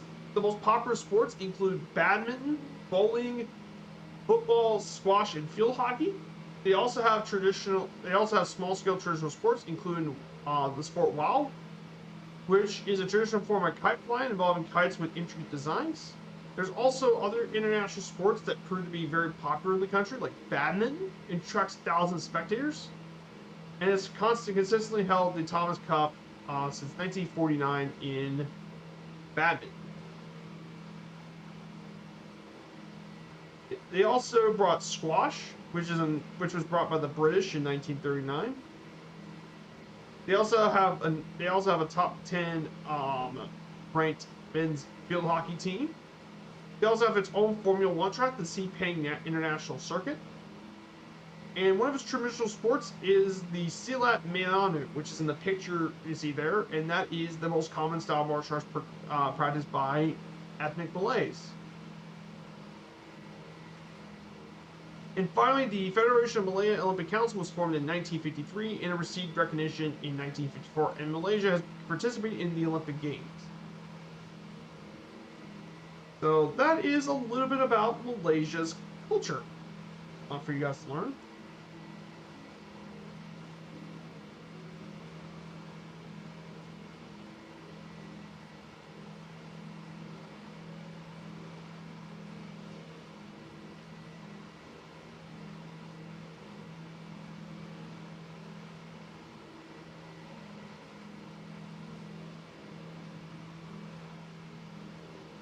So that is a little bit about, hey, good to see you, CK Wicked. Hello, good to see you. I hope you're doing well, CK Wicked. I hope you guys are enjoying the stream. I do these content every single, not just Sundays, but I also do streams on Wednesdays and Fridays at 1600 Zulu, and then Sundays at 1400 Zulu. Those are my streaming times. I started to do 3 days a week for my streams. So let's wrap up the last couple slides about, because I don't know how do you talk to other people in this game? There's no voice chat really very much in Microsoft Flight Sim, though one of the places you can talk to other people is actually in the Discord, ! Discord. You can talk to my community here on my Discord, and we can talk to each other through there. That's the easiest way is Discord. That's the one I'd be honest to tell you about, is Discord. So that to me is how I talk to my community through the Discord. It would be pretty cool to have a voice chat, but I don't think we have anything like that though. But I do appreciate you asking the questions. So guys, we have a couple of Malaysia fun facts I've been wanting to do. So first, ethnic Malays only make up half the country's 31 million population. At 31 million people make up the ethnic population of Malays. Of the country that is actually has over 32 million people, ethnic Malays only make half of the population. The rest comprise of the Chinese, Indians, and other indigenous people. One of the old names for Malaysia was known as Area Chersonesus, meaning the Peninsula of Gold. And believe it or not, that name goes all the way back to the Greco-Roman geographer Ptolemy, which he wrote around 150 AD in his book Geographia. Yes, this apparently Malaysia's been around for Western people since 150 AD. Borneo, which also includes Malaysia, Indonesia, and Borneo, is the third largest island in the world after Greenland and New Guinea. The Bingator trees, which here are in this picture, are the Bingator trees, can only be found here in Sarawak in Borneo. And believe it or not, they are actually believed to have properties that actually can cure the AIDS disease, which is autoimmune disease system. Which is a pretty big deal because AIDS has been a pretty big problem for the world. So we're gonna go ahead and I'm gonna go ahead and switch tanks just to be safe. Nope. There.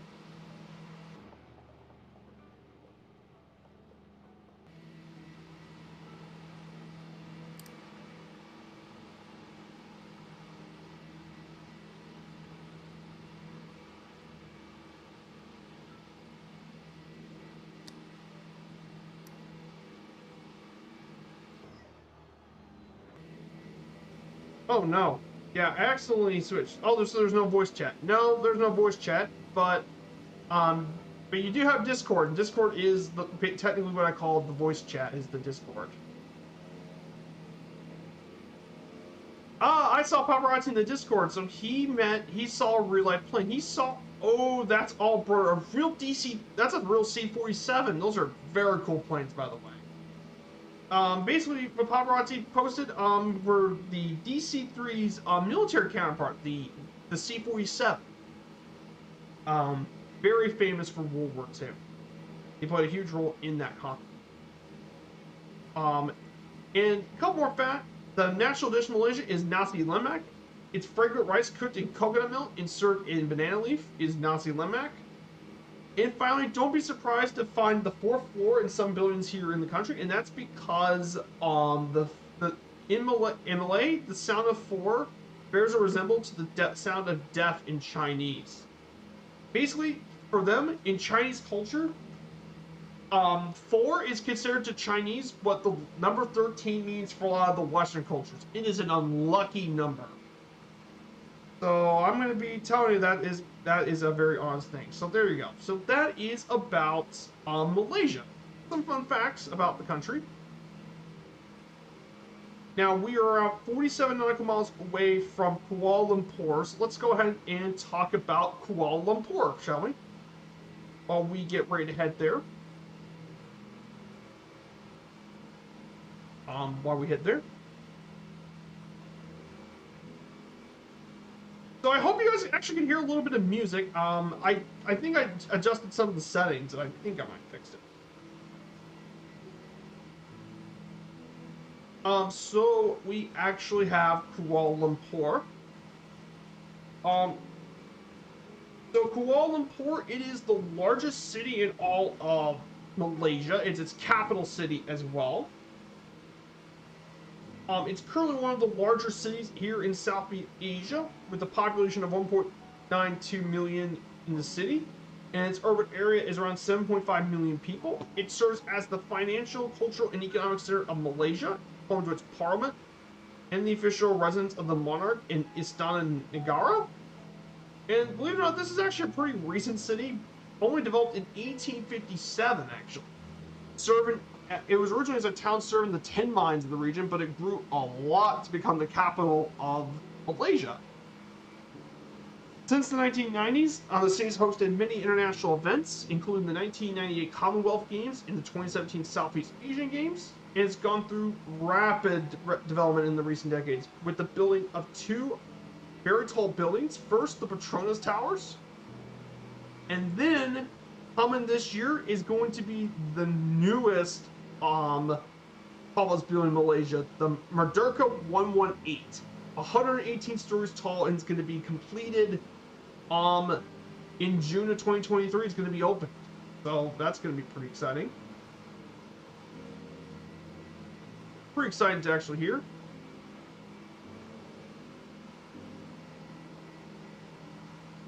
But it's had a long history with Malaysia, for sure.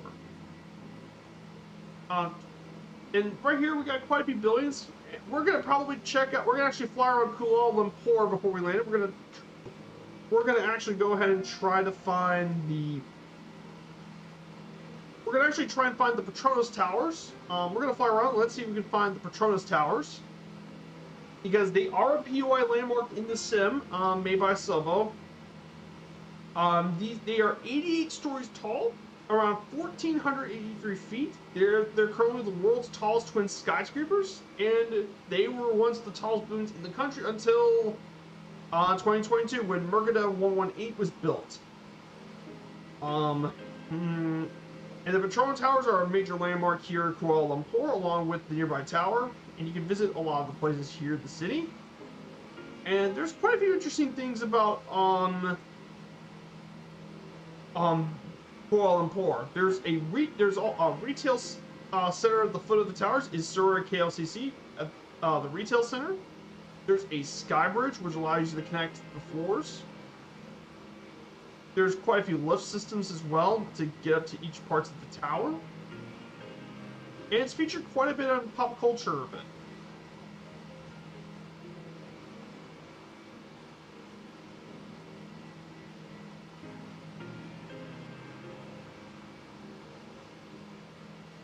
So there is that.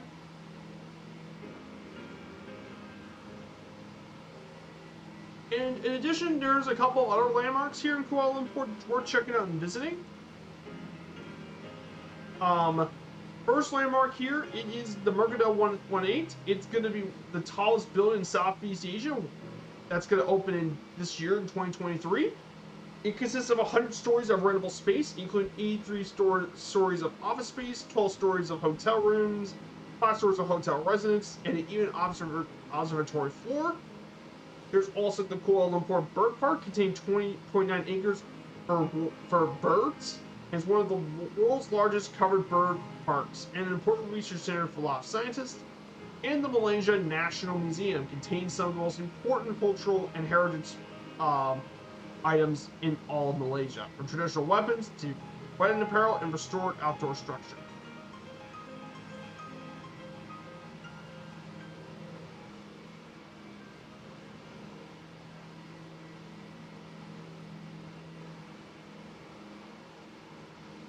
So yeah, that is going to be it.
So I hope you guys are doing well. I hope you guys are enjoying this stream as always.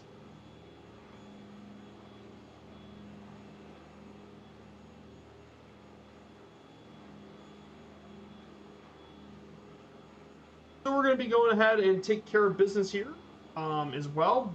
We're doing really well. We're about 268 nautical miles from our final stop here in Singapore, and we are about 40 nautical miles from Kuala Lumpur.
So we're getting near pretty close, as well.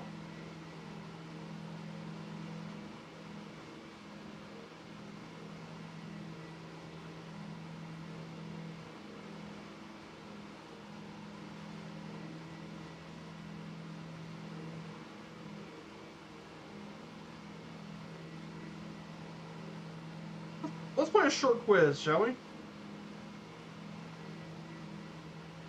There we go. I'm gonna go ahead and play a short geography quiz, just so it'll be a short one. Let's.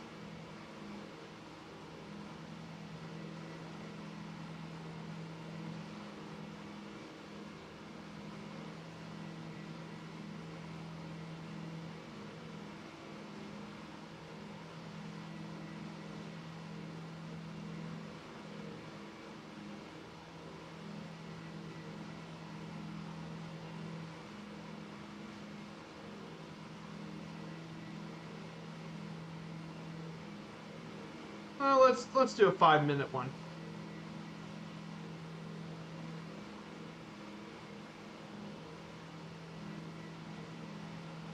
Let's pick which one's the most westerly city. Most west. Nice.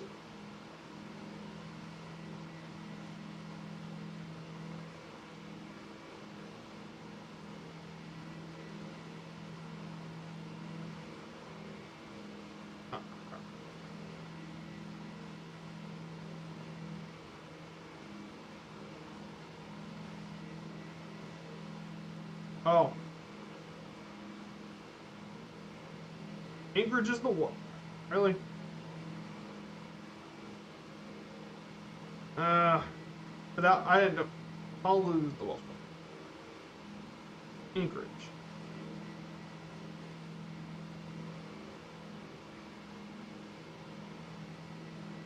LA. Oh.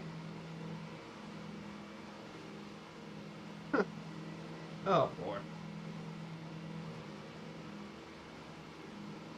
Yeah, I got that.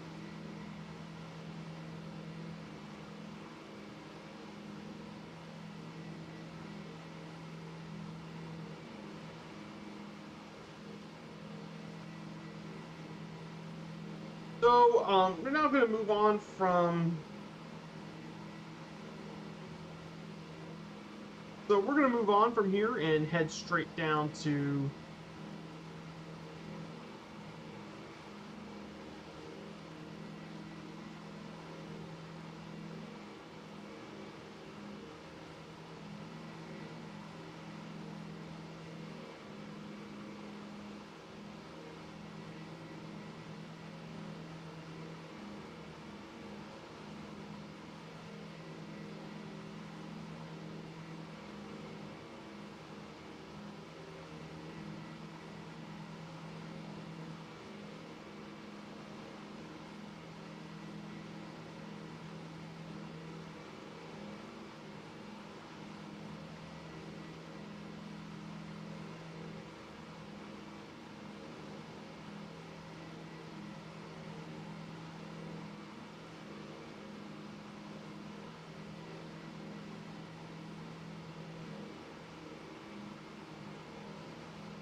So we're going to go ahead and get this straightforward.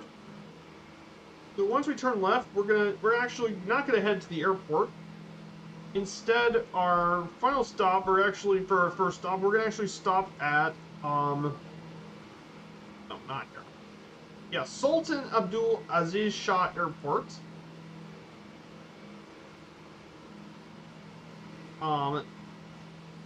This used to be Kuala Lumpur's International Airport from 1965 to 1998, but it's currently used as a low-cost carrier base, as well to serve GA and turboprop domestic international flights.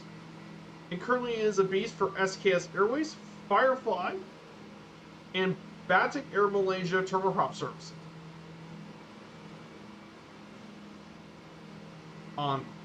It was started to build in 1961, finished in 1965, and opened to the public on August 30th, 1965. It had one runway, which was around 12,000 feet.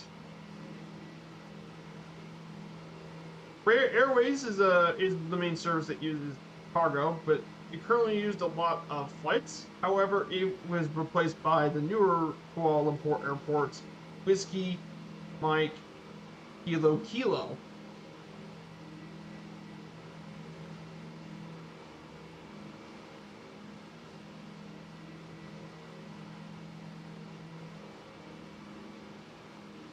But they serve a lot of destinations for turboprop services all across Malaysia, and also some international destinations too.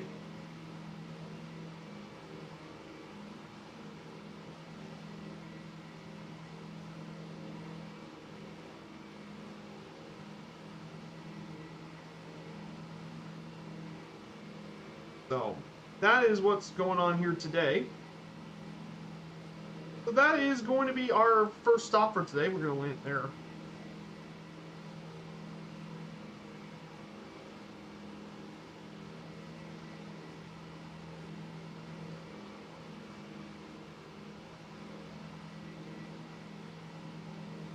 So we're going to go.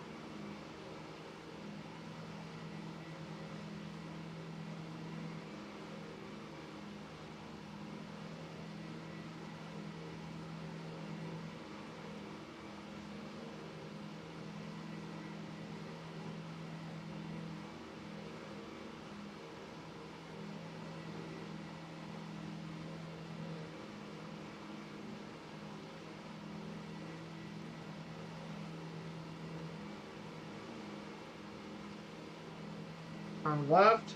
And we're going to check out the Petronas Towers, guys. So we're going to turn left. So we're going to be flying that for 29 nautical miles. While we're here, before we get to Petronas Towers, let's go ahead and predict our landing for our first stop. And let's predict our negative number.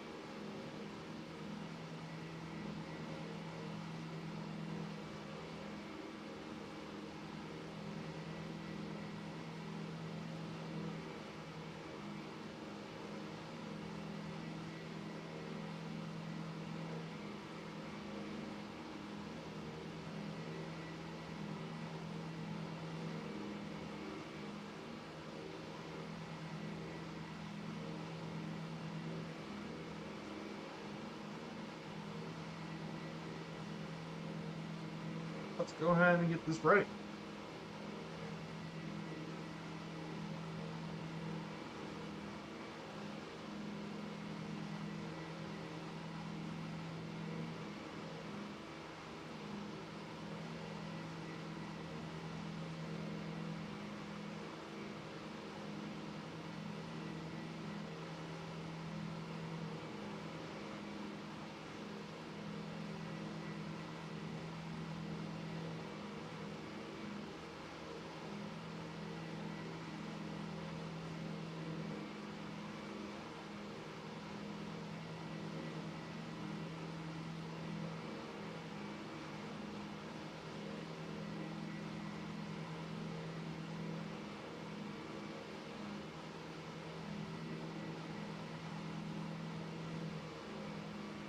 So that's where we're going to be heading to now.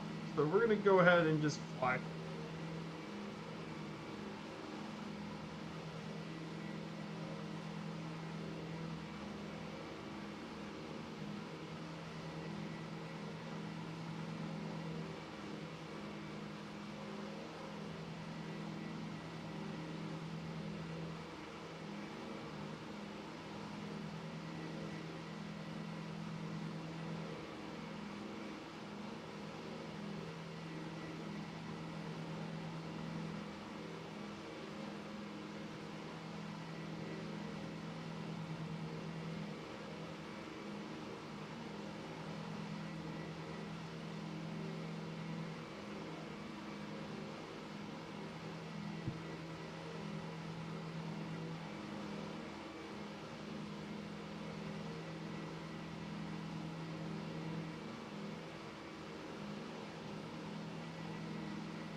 So right here, we're heading towards downtown.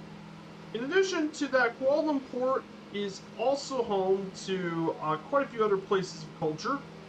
There's lots of other recreation stuff. It's home to the national stadium, known as Phuket Jalil National Stadium, which has a capacity of around 87,000 people. It's the largest for the national football team in Malaysia. They have their own Formula One circuit in Sepang.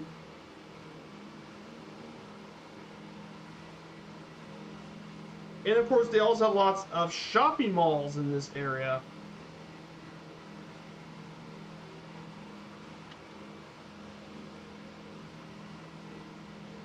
Kuala Lumpur is home to quite a few shopping malls, but particularly the biggest, the one in the sim, is the Mid Valley Mega Mall, which was opened back in 1999, and it hosts 430 stores in a retail area of 1.7 million square feet of space.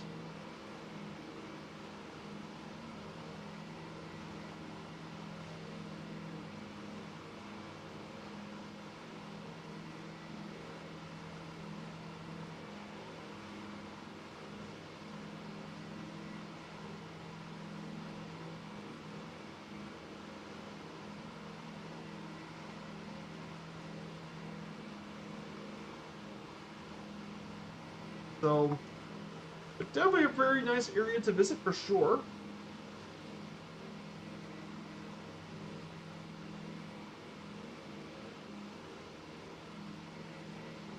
Once we land here at the upcoming airport, we'll take a little bit of a break and everyone can get rested, and then we'll get ready to head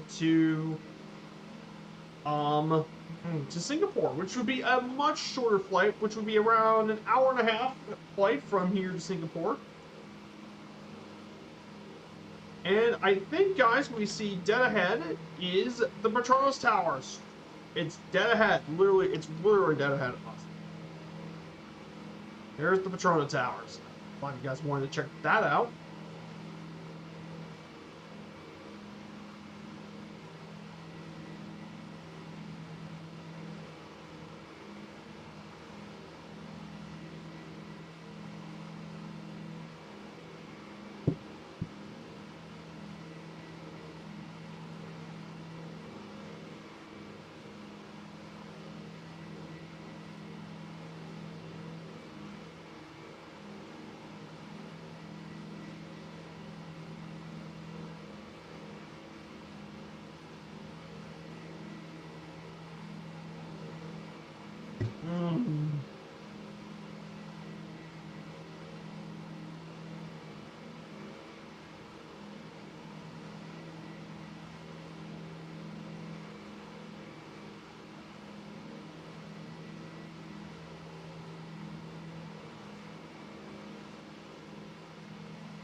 Here it is. There is downtown Kuala Lumpur, and here is the big old Petronas Towers.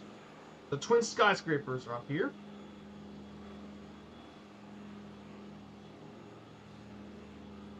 So that's what we're going to be doing.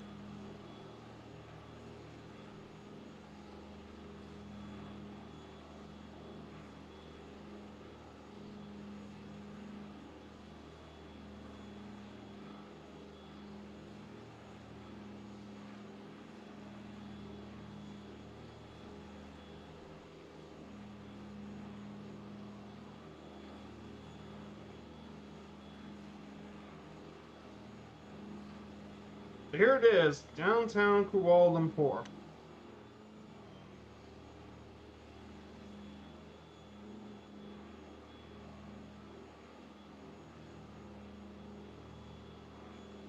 So go ahead and lower the throttle down to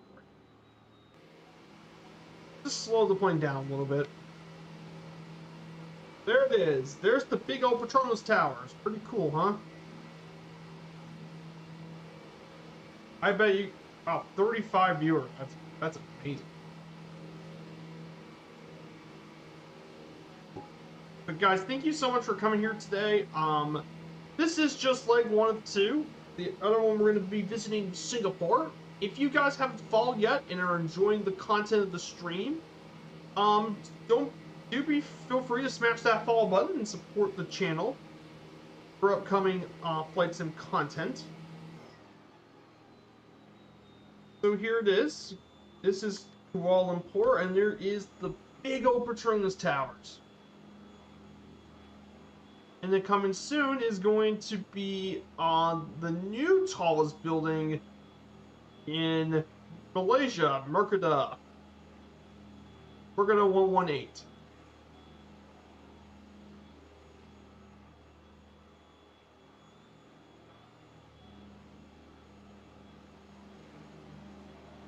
Yes.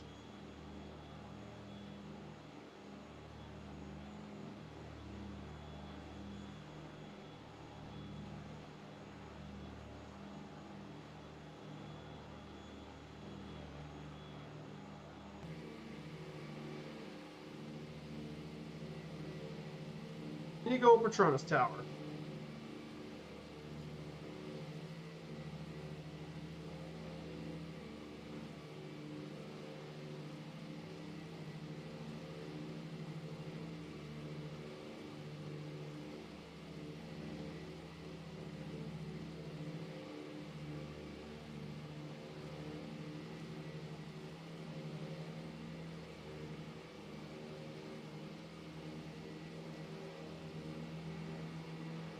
So right here is the main GA airport. This is Simpang Airport. This is a little GA facility. That's far. Oh, Whiskey Mike Kilo Foxtrot. So we're going to, and here is another. This looks like to be another building here in Singapore. I think I know this one. This is Menara Telecom Tower. So there's the telecom tower, Menara. And up here is actually a handcrafted heliport right here in Kuala Lumpur. It's a heliport. Pretty cool, huh?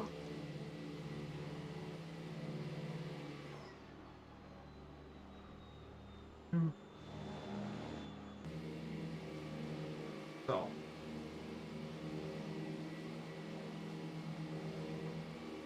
I'm going to go ahead and turn off the gyro pilot, and let's see if I can fly the rest of the way home.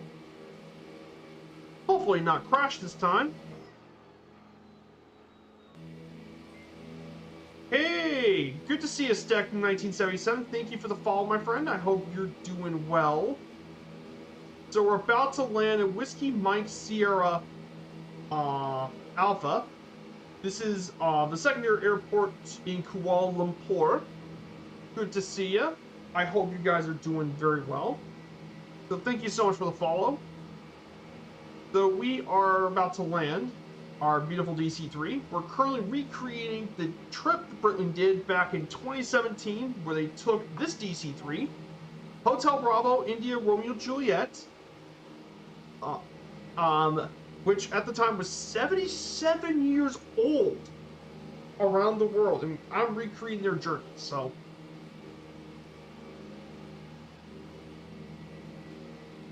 And this here is leg 13. We're going to be doing 2 legs today. We're going to be doing leg 14 coming up next, if Viper can actually make the landing. So.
Okay, gonna go ahead and deploy the flaps.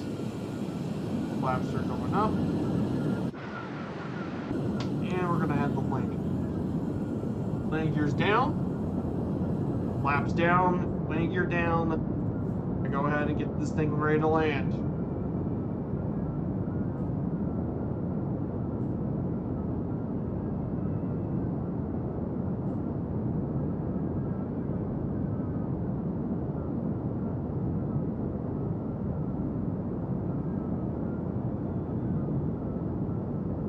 Dougal Matavis, you came here just in time. Yeah, welcome to landing, or for the first leg at least.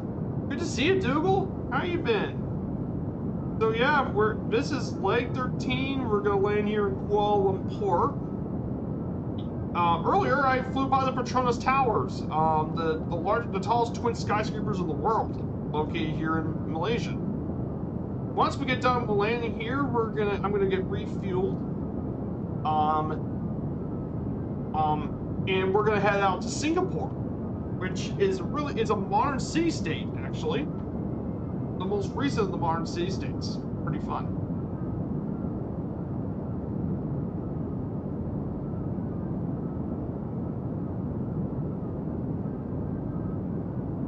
Good, look good. Looks like a good approach. And I think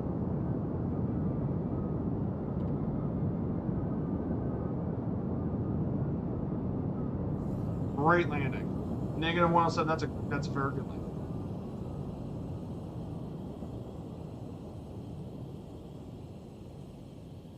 Going to taxi left.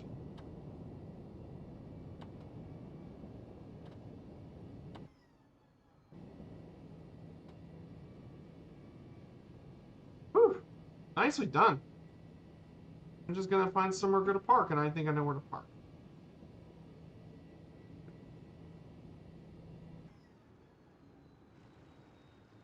So that is it. That is the first leg of today.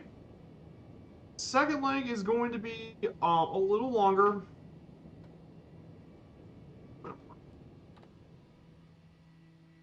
And so that is it. Welcome to Kuala Lumpur, everyone.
Alright guys, I'm back. Good to see you guys as well.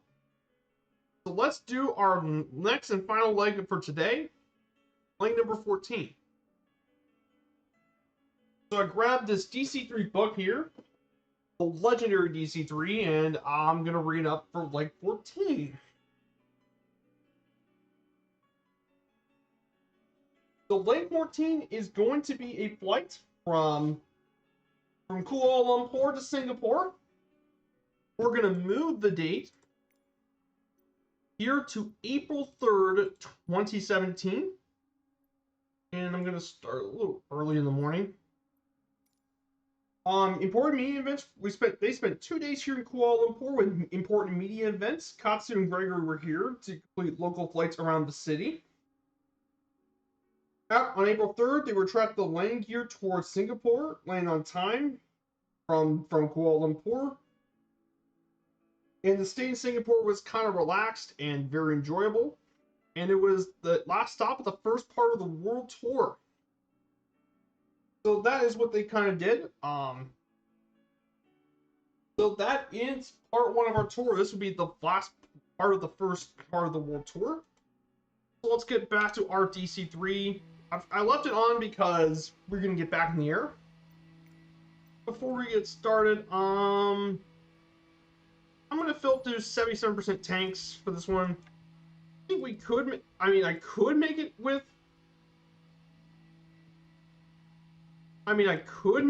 the auxiliary stuff, but I think it'd be easier doing it here.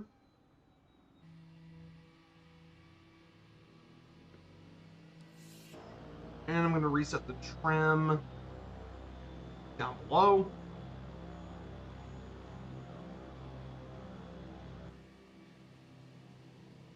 So we're heading our way out to Singapore today. Which is a really fascinating place. I would love to visit Singapore. So if you guys want to join along, I'm on the Southeast Asia server. And we're about to take off from Whiskey Mike Sierra Alpha, so we're going to be taking off from here. So if you guys really want to join along on this leg of the flight, we'll be heading off and doing so as well. But it should be a really, really fun time, and I think you guys are going to really enjoy it.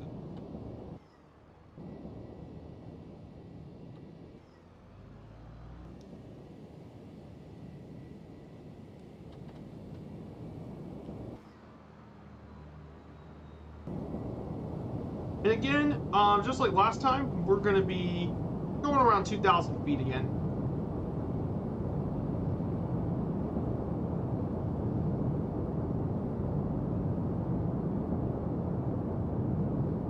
Flight plan filed, and we're going to get back there. And we're going to say goodbye to Kuala Lumpur.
So, right. And we kiss off from Kuala Lumpur.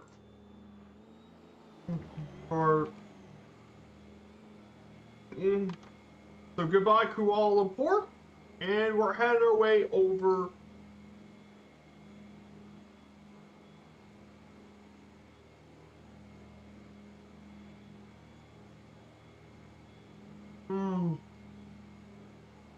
This one, thankfully, is going to be considerably shorter of a flight today. This one is going to be 218 nautical miles, so this is going to be considerably shorter. So, guys, do you guys want me to go ahead and tell you about our slideshow? So I think you guys probably want to, let's talk about the slides for today. So we're going to talk about Singapore. So Singapore is actually a sovereign island country and city-state located here in Southeast Asia, lying 1 degree of latitude north of the equator, bordering by the southern tip of the Malay Peninsula, the Strait of Malacca, the Singapore Strait to the south, South China Sea to the east, and Strait of Johor to the north. The country's territory is one island, main island, 63 satellite islands and states, one outlying islet, and the combined area has increased 25 since its independence back in 1994. And it's due to the extensive land reclamation projects in the country. It's also the third highest population density in the world, with a population of around 5.67 million people, and there's over, and its density is 7,804 per square kilometer, which is a lot of people. But Singapore has a rich history dating back to at least a millennium and has been a maritime emporium known as Temasek and has become a major part of several successive empires throughout the area. But what really made it well known was when the British took over the place back in 1819. And Singapore became direct part of Britain in 1867, and it was a very important crown colony in South Asia. It was occupied by the Japanese and it was given back to the British in 1945. It originally was part of Malaysia, but then it broke out of it due to ideological differences. But as a result, it became one of the 4 Asian tigers, along with Hong Kong, the island Taiwan, and South Korea is one of the 4 Asian tigers that developed between the 50s and 90s, becoming one of the most well-developed countries in all of Southeast Asia. And Singaporeans enjoy not only some of the highest life expectancies, fast internet connection speeds, lowest infant mortality rate, and some of the lowest rates of corruption too. Singapore just has a lot of everything you could want.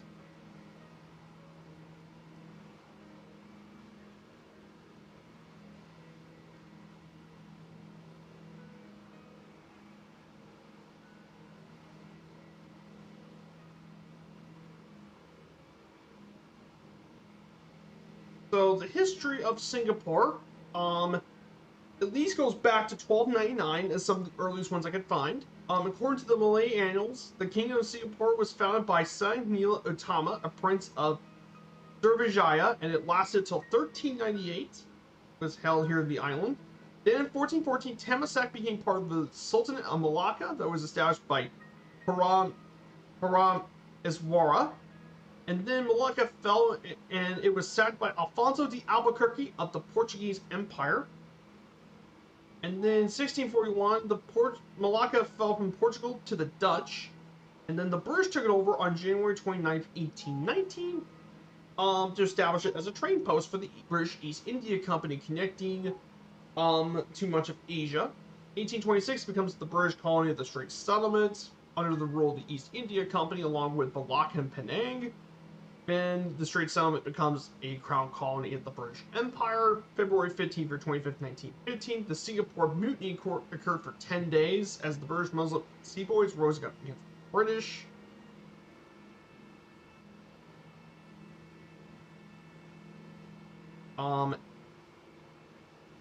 Then in 1937, Kuala Airport was opened in Singapore, the first international link of Singapore. Then, January 31st, 1942, Malaysia falls to the Japanese, and the causeway is blown up to delay their advance to Singapore, which lasted until February 15th, when the British surrendered and the Japanese occupied Singapore. It was renamed Sianan 2, Light of the South Island, and then the British returned back on September 5th, 1945, the end of World War II. Then, in 1948, the beginning of the Malaysian emergency happened when communists burned down the rubber plantation in tin mines. And then in 1962, a referendum in Singapore was voted to merge with Malaysia. They agreed to it. Only for 3 years later, on August 7th, Singapore and Malaysia actually separated from each other, and that was due to ideological differences between the two areas. Then Singapore joined ASEAN in 1967 as one of its founding members. 1979, Singapore becomes the world's second largest port in terms of shipping tonnage. Then it became its first recession in 85. Then the Singapore story wrote about Lee Kuan Yew's memoirs. He was the first prime minister of Singapore. The IOC held the Youth Olympic Games in Singapore. And finally, on August 15, 2050, Singapore turns to 50 years old. Yeah, Singapore is relatively new, but it has really grown a lot since its time being with the British.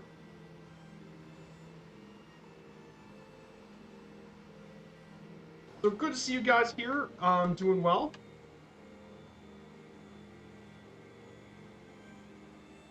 So I have a Discord for you guys if you guys want to join in and chat on my Discord. I would like to have more traffic on that Discord. I wish I could post more, but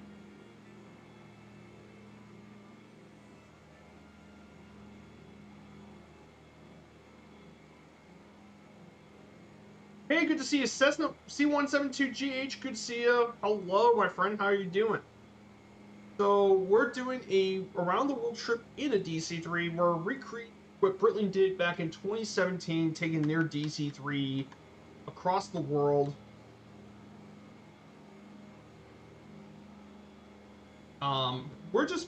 This is Lake 14. We're flying from Kuala Lumpur to Singapore. Not bad. Are you doing? I'm doing quite good. I'm doing quite well, myself. We just did Lake 13 earlier, which was Phuket to Kuala Lumpur. We're now heading to Singapore, so good to see you. Not bad. I'm doing quite well. I hope you're doing quite well as well, C172, Charlie 172. So, left. We're going to turn right.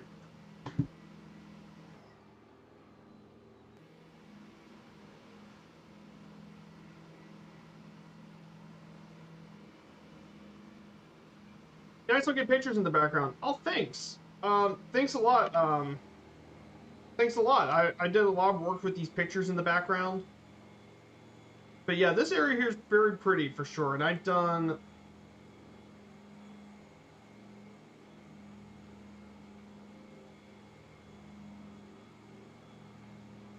But yeah, I've done a lot of work in the background. I have entire channels for each of the channels. So I've done the Breitling DC-3 channel. I take pictures of each leg of the trip. So that was a memoir of all the places we visited as well. I got all that in my Discord.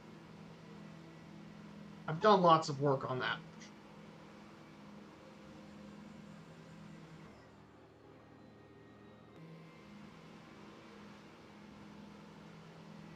Currently, right now, I've been... Oh, my slideshow? Yeah, I made these myself. So, the Constitution of Singapore. Singapore is a... so far, in terms of the government politics, it is a parliamentary republic.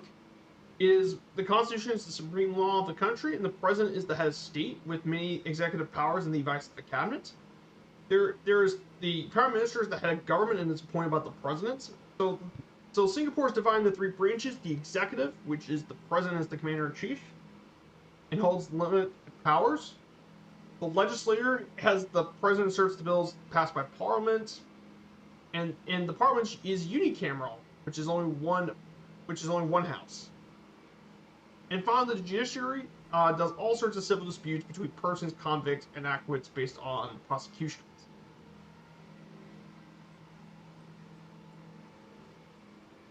Singapore is partially free. It's partially a free country so far, and it's a very flawed democracy. However, this country has one of the lowest corruption rates of corruption of any country in the world, surprisingly. And that's because the reason why it's not so corrupt is because Singapore is actually almost authoritarian, but it's still democratic, but it's almost authoritarian, but it has a strong emphasis on meritocracy and good governance. And that's why Singapore is so stable with strong economic growth. Which, hey, I mean, that's pretty successful, though.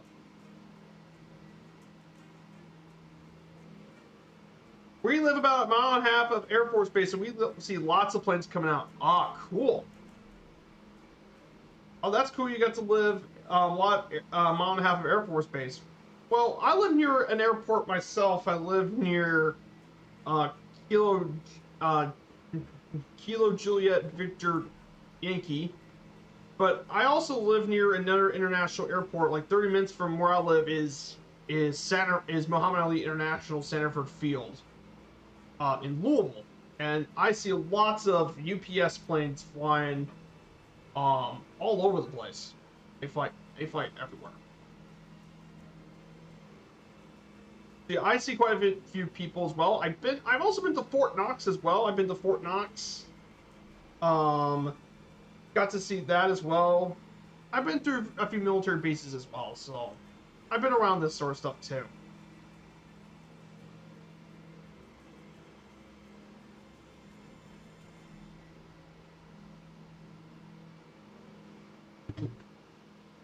Mm.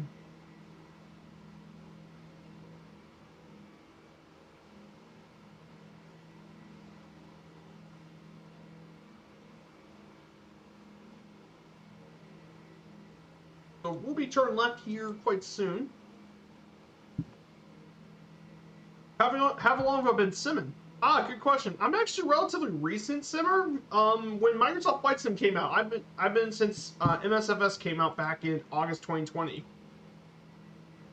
Um, that was when Microsoft Flight Sim first came out, but I didn't do streaming until May 2021. I'd never done that before by then, so it took me a while to set up. But I had a lot of fun during my time as a streamer. Since then, I've done a whole baseball series. That was my first thing I did was baseball series. I went to all the teams and stadiums, compiled the research in doing that. I've done historical recreations as well. I did a Berlin Beijing trip. Um, that was done in 1926. I had help from another community member, and we flew the Junkers Ju-52 through there, and that was a really cool trip. Going through the heart of Russia to Beijing, which is definitely pretty cool. And I've done plenty of flights for the virtual airline Firefly Airs. I've done a lot of things with my simming time as a streamer and content creator. I did my basic training for Fort Knox. Yeah, I've been to Fort Knox. I've been in it for 2 years, but I'm still learning all the time. Yeah, I've been doing it since that as well, and I'm still learning a lot of things about simming myself. There's some really cool stuff that I'm learning every day with this, and that's why I enjoy this so much. Is because there's always something new to learn about. For me, the DC-3, I learned how this jar power works and all the fuel systems. There's like turbochargers, but yeah, every plane's different. Like if you get to the big planes, there's tons of things you gotta learn about, like your fuel, your MDU, how you set up all the systems. Like, and there are all sorts of planes. GA gets to learn about like fuel mixture, but the more you get into depth into it, you realize there's way more than that than people think. But yeah, but that's the point.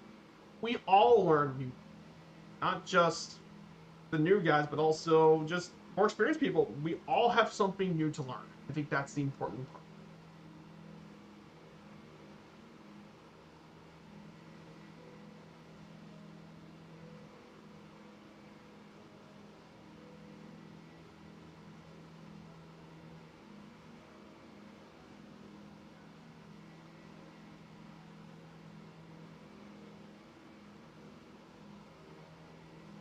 So let's go over Singapore's economy.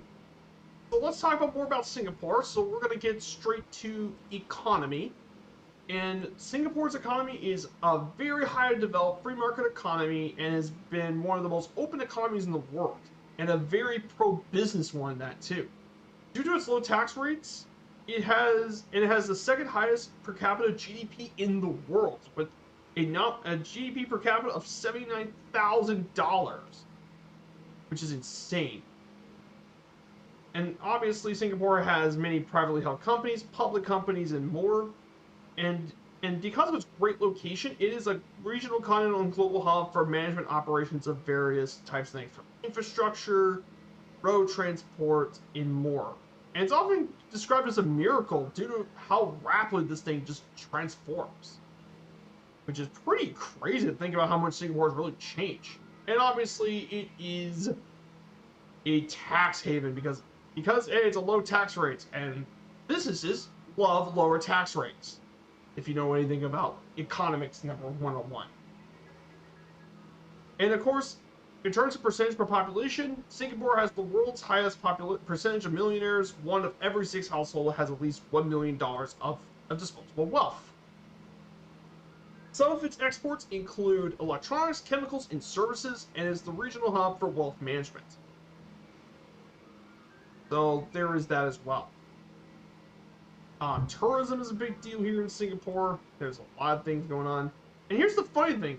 All of this economic power and all of this. Yes, Fall Memories, Kentucky. Lots of running, gilling, push-ups, and stifling humidity in August. Yes. As a local, yes, yes, that is true. And that's coming from a local. From up north. But yes. It is what I go through every year during that time. But yeah, Singapore consists of 63 islands. Pulau Ujong in the main island, Pulau Ujong. There's 2 main connections to Johor, Malaysia, which is Twin City, up north in Malaysia. Singapore Causeway in the north, and the Tuas second link to the west. The highest point is at 537 feet, known as Phuket Tuamah Hill. And thanks to land reclamation products, it has increased considerably from 220 square miles to 270 square miles by 2015, by 22%, and it's going to reclaim another 20 square miles of land, which is projected to continue increasing size. So this country is actually going to get bigger and bigger in size. And of course, despite being a small city-state, there is actually some bit of nature you find here. Because of how urbanized Singapore is, 95% of its historical forests are now gone, and now over half of them are within the nature reserves, including the Phuket Tema Nature Reserve, which is only around less than a quarter, which is around a 1/4% of its land area. In 1967, to combat this decline, the government actually introduced a vision to make it a garden city, aiming to improve the quality of life. And now, nearly 10% of Singapore's land has now been set aside for parks and nature reserves, which is pretty cool. And one of its most famous landmarks is the Singapore Botanic Gardens, which is around 161 years old, and it's actually the country's first UNESCO World Heritage Site. If you guys want some more information about the Botanic Gardens, it was established back in 1859, and it's home to many attractions. They have a huge orchid garden, which has over 1,000 species of orchids. They also have a colonial plantation. They got a mist house. They got a small tropical rainforest, which is actually older than the area itself, the gardens. They got tons of little cool attractions as well. But I'm glad Singapore is helping rebuild some of these natural land forests and areas, which is pretty cool. The same cannot be said for a lot of other places.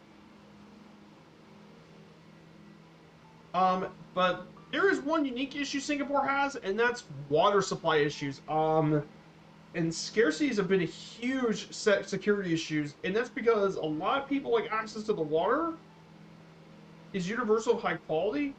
Though by 2040, there's going to face a lot of water stress. So in order to circumvent the problem, the Public Utilities Board in Singapore introduced the 4 national tap strategy, coming from Malaysia, urban water catchments, reclaimed water, and seawater desalination. And the approach doesn't just rely on its physical infrastructure, but also its legislation and enforcement, water pricing, and public education.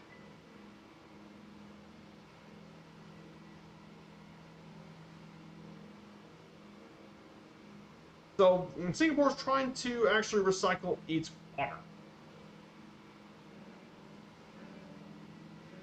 In terms of transportation, there's quite a few bits of transport. Singapore does have a road, is mainly land-based. Many parts of the islands are accessible by road. And there's over 2,500 miles of road in Singapore, including 100 miles of expressways, which is for an area this size is actually pretty large. But it is a major international transport hub here in Asia. During some of the busiest sea and air trade routes in the world are coming from Singapore. The main international airport here in Singapore is Changi International, Whiskey Sierra Sierra Sierra.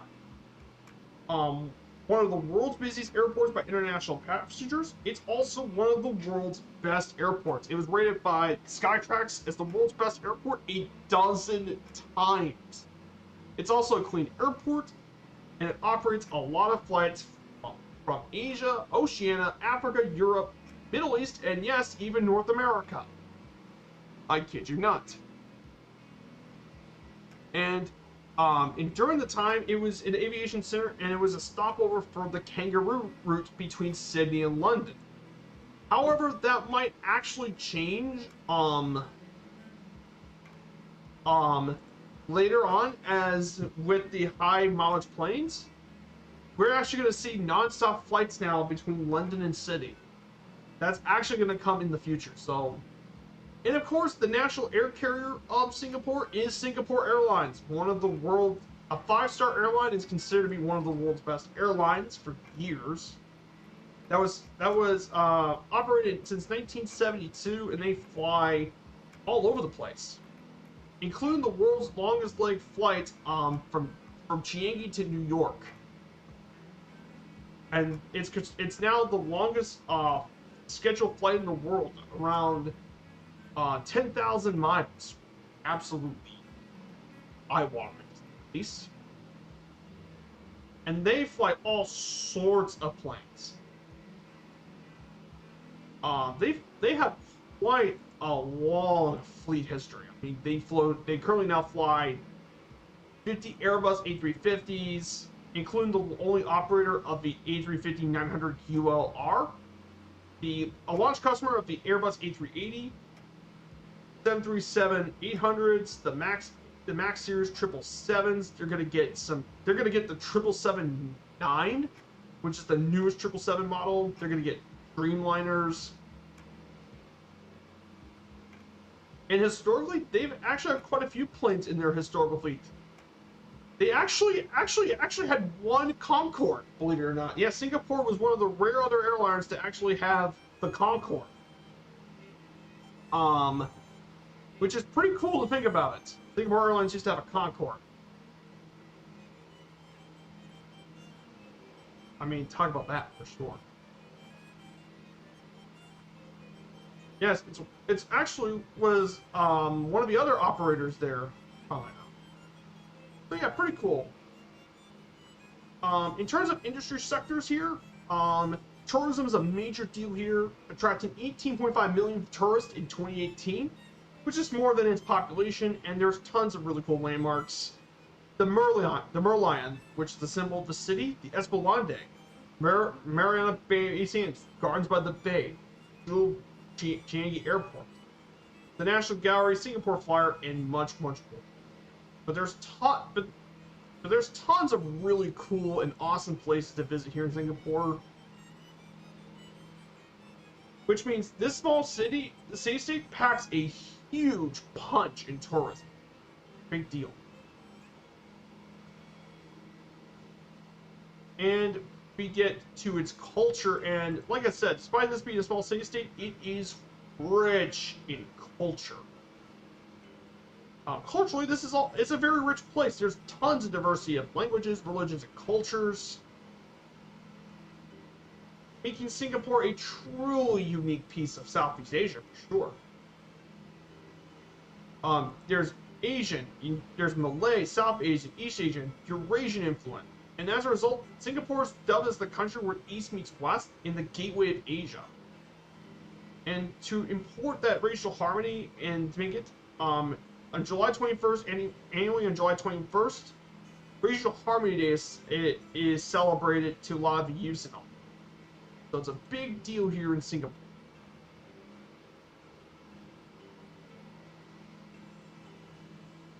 And Singapore has really grown a lot in the arts, not only with the indigenous Malays and all those traditions, but also from around the world uh, as well. Singapore art includes sculptural, textile, and decorative art traditions of the Malay world, portrait of landscapes and all that from the nation's colonial period, along with the post-war period of the Nanyang style paintings and realistic art, creating a wide range of diverse arts and culture. And then, just like the rest of it, Singapore's cuisine is very much the same thing, and it is touted as a really cool reason to visit the country. They have influence from all over all of its people. The Malays, Chinese, and Indians, as well as Indonesian, Peranakan, and Western traditions have involved itself into Singapore cuisine, and they can divide into 6 types: meat, seafood, rice, noodles, dessert, and snacks. Singapore is especially renowned for its rich seafood dishes, including probably its most famous is black pepper crab. Is one of the 2 most popular. You can serve black pepper crab. There's also chili crab that was brewed here to be in Singapore with chilies. There's all sorts of cross cultural dishes, which is a hybrid food. But basically, there's so much variety of different foods, from Malay food, Chinese-inspired dishes, to even those that are uniquely from Singapore.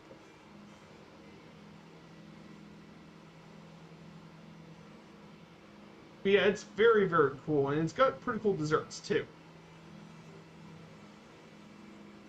Hey, good to see you, We Fly Daily. Let me get a shout out for his channel. Good to see you, We Fly Daily. Check out his channel on stream. Good to see you. So we're heading to Singapore today. So I was just going over quite a bit of things about Singapore. And then we have some of the festivals here. They reflect the mentioned racial diversity. They have, including the Chinese New Year's, the Buddhist Vesak Day, the Muslim Eid ul-Fitr Day, or by its Malay name, Hari Raya Puasa, and the Hindu Diwali. Christians also constitute a large, rapidly growing minority, so as a result, Christmas, Good Friday, and New Year's Day are also public holidays. And August 9th, Singapore celebrates its anniversary of independence, including a National Day Parade as its main ceremony. I'm doing very well, We Fly Daily. I'm doing very, very well. We're heading our way over to Singapore. Yes, in the DC-3.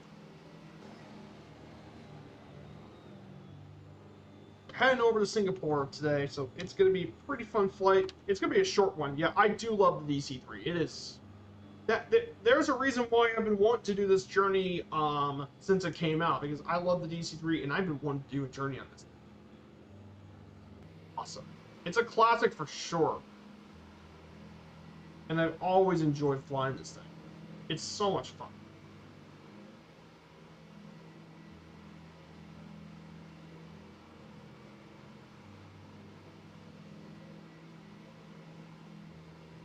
As well. I'll do I'm doing a world tour in the Vilga, but I might have to start one in the DC-3 soon. Yeah, I mean, the DC-3 would be great for an around the world trip. I mean, it has the range, and it's not that slow. It's actually not that slow.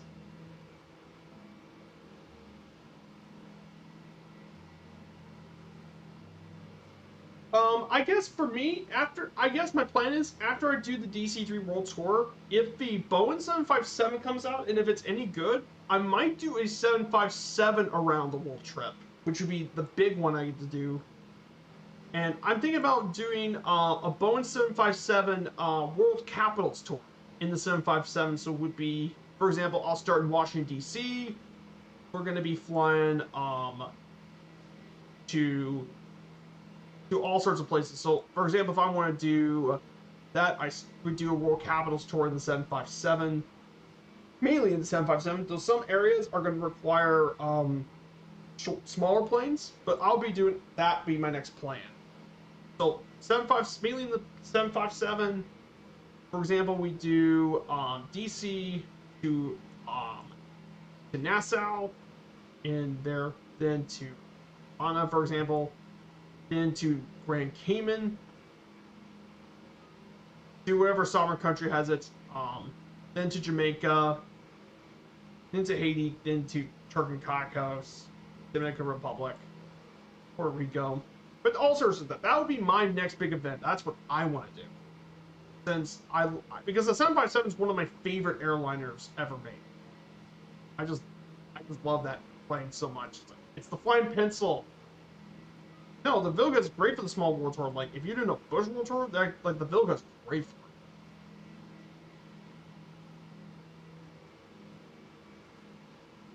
So that's what I've been doing.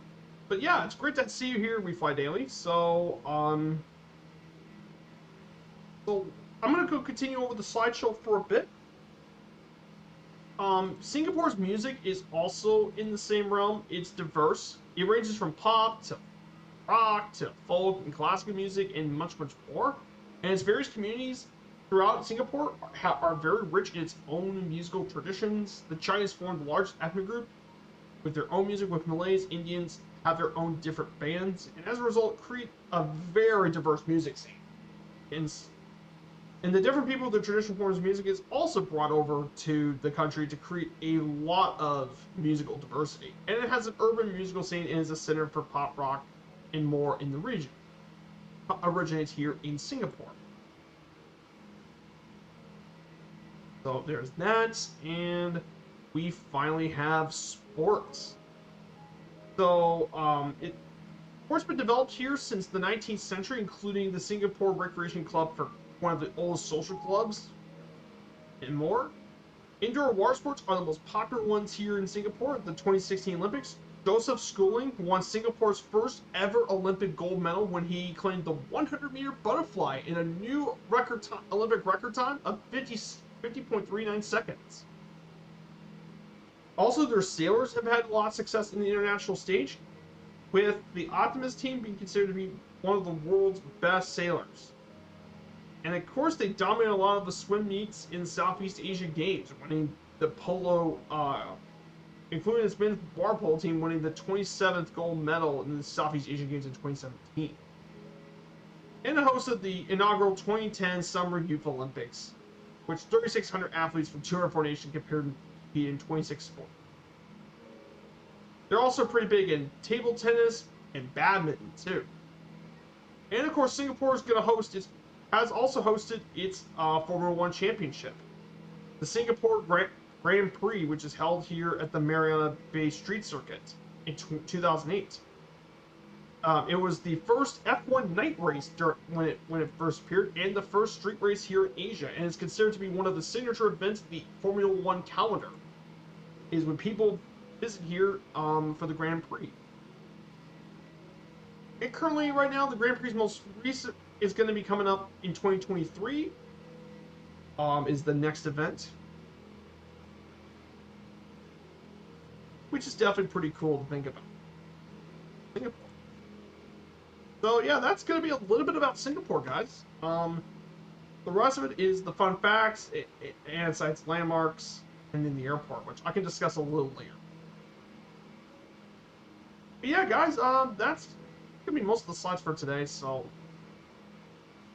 for upcoming plans for this upcoming week, so for my next upcoming plans, on Wednesday, we'll be doing a virtual airline flight in the 737-600 model.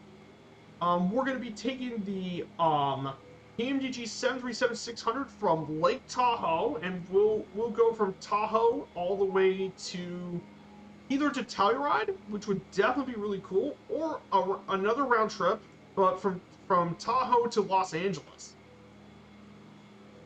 which would be very, very exciting to see. At least is from Lake Tahoe or to Telluride. It depends on one of the two, but that would be what we do on Wednesday. And Friday, we'll restart what we did 2 Fridays ago. And we'll continue our Caribbean island hop through much of the other Caribbean islands. Montserrat, Antigua, Guadalupe, Dominica, Martinique, and St. Lucia. So we'll be doing more Caribbean island hopping in the Twin Otter. So we'll be doing that as well.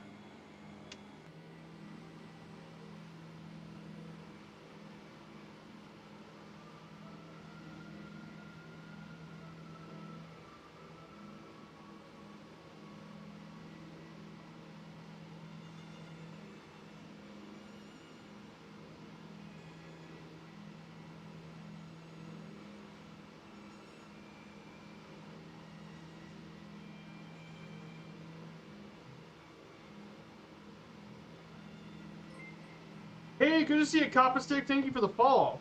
Uh, Coppa Stick, good to see you. Thank you for. I thought I was already following your channel. I thought you were too. Following my channel, Coppa Stick. But good to see you, my friend. I hope you're doing well. So yeah, we're flying to Singapore actually today. We did one link earlier from Phuket to Kuala Lumpur, and now we're going to be heading to Singapore. We're about 110 nautical miles out from Singapore. But yeah, it's good to see you. I hope you're It's always great to see you here. So 8 away from 600 followers, guys. That's awesome. Going to be around 600. That's going to be great.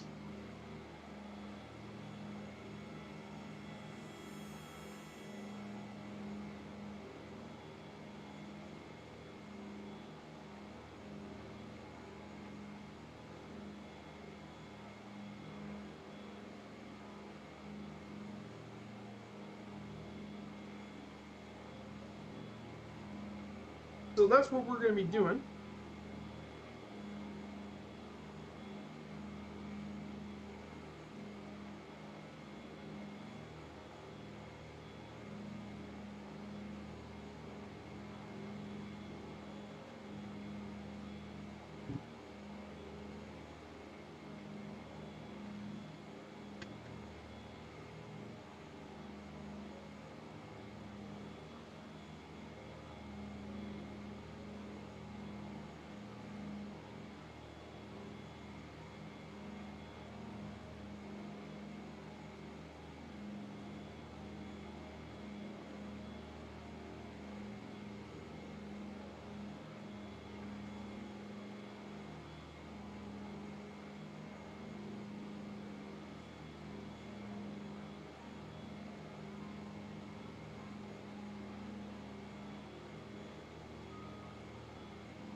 So yeah, we're flying here. If you want to join us, we're in Southeast Asia.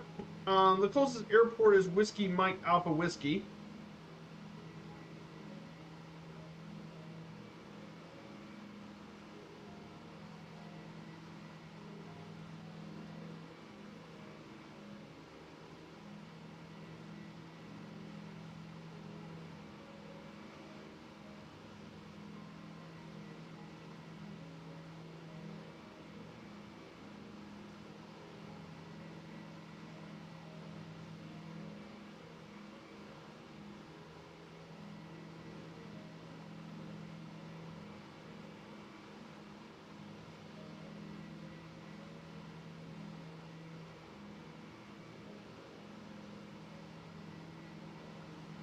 So yeah, it's great to have you guys here as always. Thank you guys so much for coming here in today's stream. I really do appreciate all of you guys here, making a difference here for the community.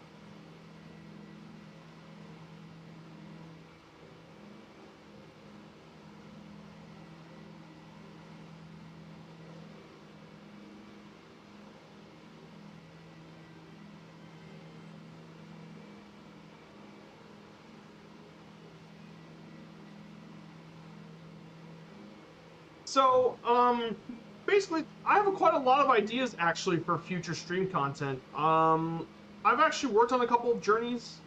Um, I actually did some research and I found some ferry routes done from World War II, and I was thinking that could be a future streaming idea. Is me doing all the ferry flights.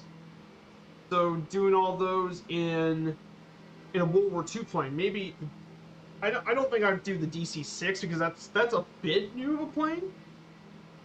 That's a bit too new of a plane to do in. A DC-3 would be pretty cool. But I also could do these in the airliner too to follow on the World War II ferry stuff.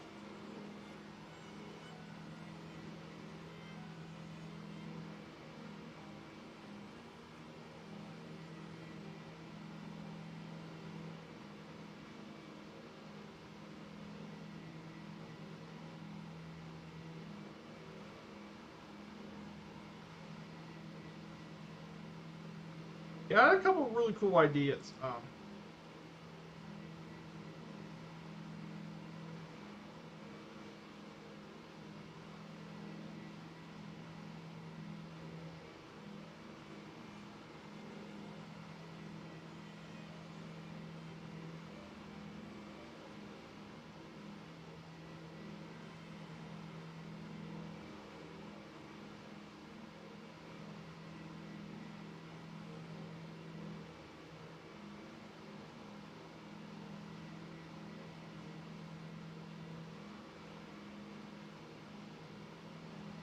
Yeah, there are definitely some really cool ones.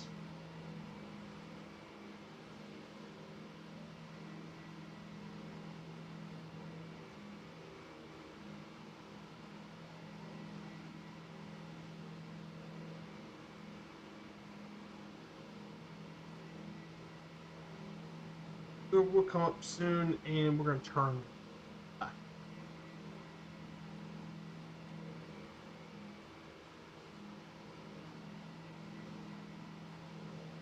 We're gonna turn a little early. Make our way over to Johor. Well, you could also do shore hops with the warbirds too. Yeah, I guess I could do shore hops with warbirds too.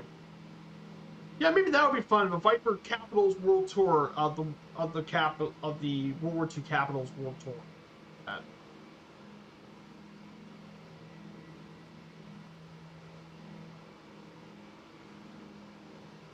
And fly to each of the airports. That would be the ultimate around the world trip. That would be.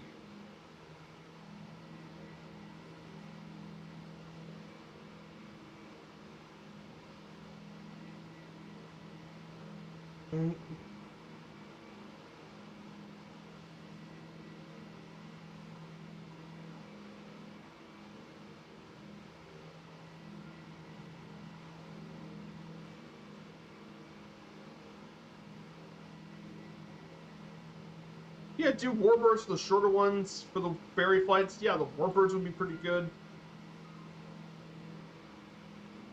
I mean, I've already compiled all those routes, so the question is when am I going to bring them for future stuff?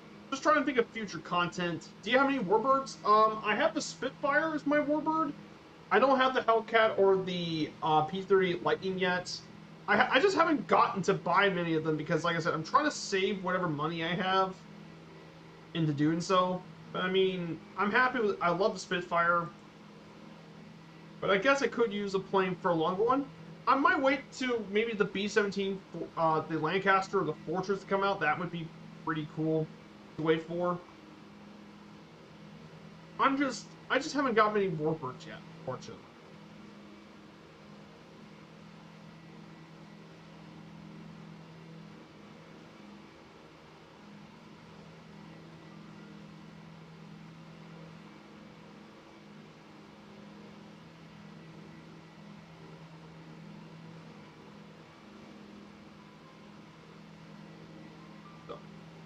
I don't see a link for donations. No, I don't have my Twitch affiliate on board and set up yet. Um, so I haven't done that yet, unfortunately, because I don't really have an income, unfortunately. So I don't really. I'm in a tough position, so I don't have donations. But thank you for asking, though. But no, I do have a bit of money to save. I'm just kind of picky on what add-ons I want to buy with my money. That's the thing. I'm kind of picky on what add-ons I want to grab and I want to buy. Because I don't like the worst thing is me wasting my money on a plane that I end up that's not being very good. So that's why I'm not spending like crazy. Just to be honest. So I hope that answers your question, Papa Stick.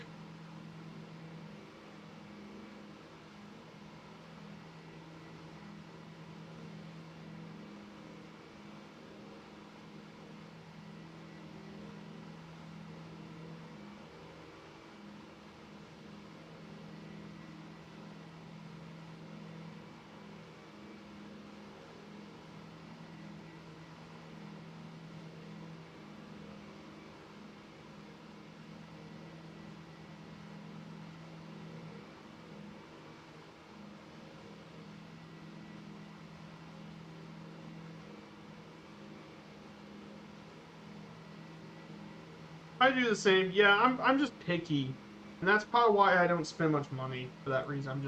I'm picky.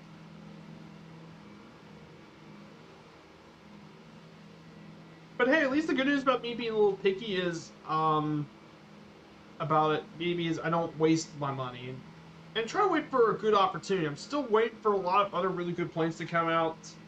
I'm waiting for the Dash 7 to come out. I'm hoping it's good because the plane pilots released was the Clipper, and that had a lot of issues, and that made me really worried for the Dash 7. I hope it's okay. I hope it's good, please. Because the Dash 7, I mean, does everything I want. It can take off short distances, it can do all sorts of stuff, and it lets me do regional airline routes through much of the areas I want to fly. So that would be a really welcome addition. I'm also still, I know the Bluebird Simulation 757 is coming out later this year. That is the airliner I've been looking most forward to, since it can do nearly everything I want.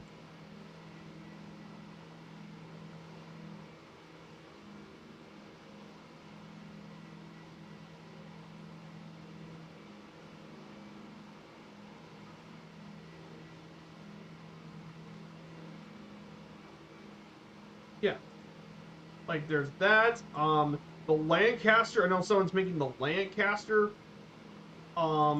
Aeroplane Heaven's making it actually. I'm hoping it's good. I hope they actually do good on the Lancaster because that's a plane a lot of people were wanting to have. Because I know a lot of people want a World War II bomber in the sim. Yeah, there's a lot of planes coming out in 2023. Obviously, the SimWorks Studios PC-12 is a big one that's going to come out. This year's the SimWorks Studio PC-12. I might be getting that as well. But I'm just basically just wait and see what planes are coming out. That's all. It's not that I don't want any of those planes. I mean, I guess I could also be interested in the Airbus A220, but I mean, that thing looks really, really good. But I mean, I technically do have a bit of a regional airliner in the 737. The 737-600, which can do a lot of the things the 220 can do. So I don't really have much of a reason to take the 220.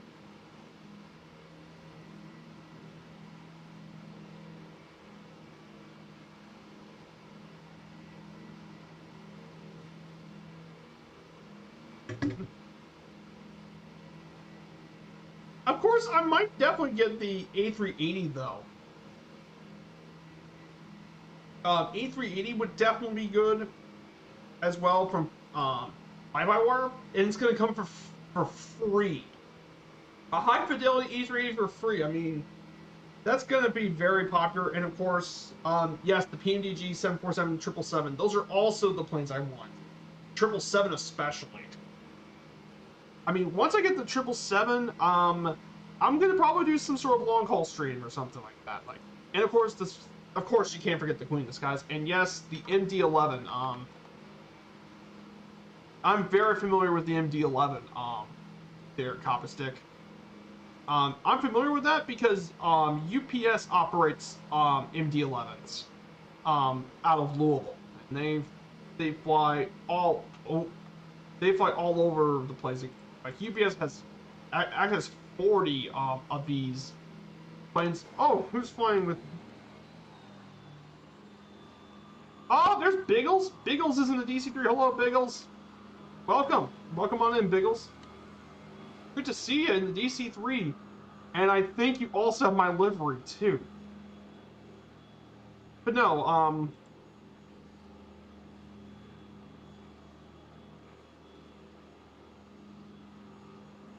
I would like to have the MD-11. A high fidelity one? Absolutely. UPS sort of stuff. Yes, please. Me and Steve are flying it later. Hey Dougal McTavish, I got the new VTSP shorts on Sterling.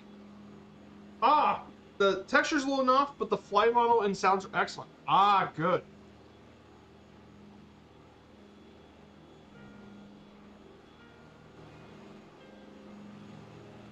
Nice.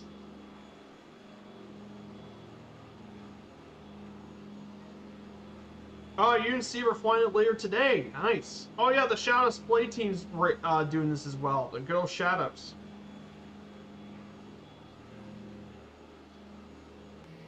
Oh yeah, I also forgot to turn on the lights. Have I forgotten to do that? Wow. But Vertava also has a good record of updates too. I didn't know about that, Dougal. Yeah, I'm not getting the short Sterling though. Like, it is a good plane, I guess. I bet it is a good plane. It's just, the short Sterling isn't my kind of World War II plane. Like, the bombers I would like to fly is the B-17 and B-29s are probably the ones I want to take in the Mitchell. Those are ones I want personally. But if it's a good plane, I might consider it. I'm just really picky. That's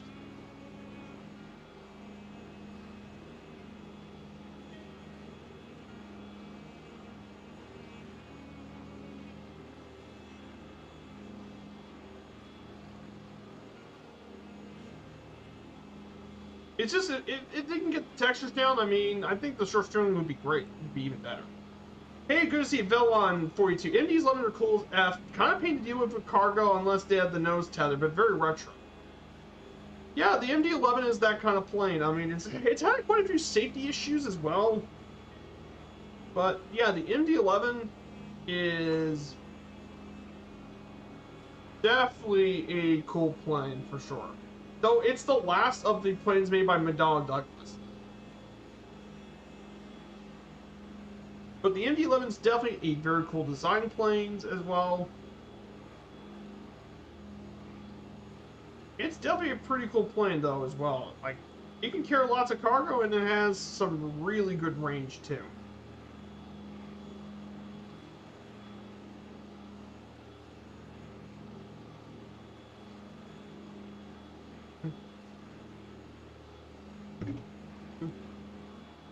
But yeah, I'm one of the more long haul planes to finally make its appearance in Sim because those are pretty welcome. I welcome when they get that. I'm just a sucker for. I'm just. Oh, is that for me or Viper? Oh, that was for me. I want an MD-11 so I can fly the KC-10. Oh yes, I think. Wait, I think there's a freeware KC-10 coming up.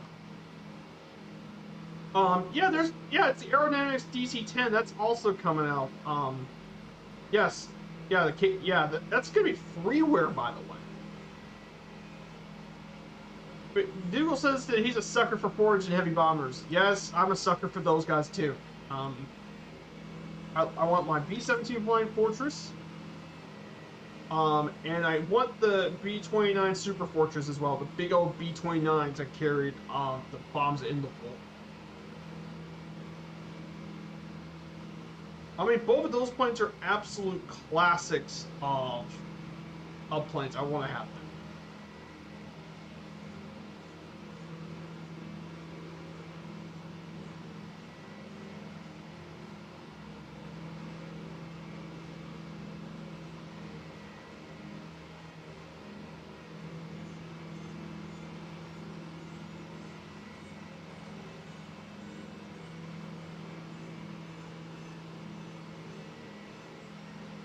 Because the B-29, when it was built, it was a state-of-the-art plane of the time. It had a pressurized cabin, tricycle landing gear, and analog computer system in that B-29.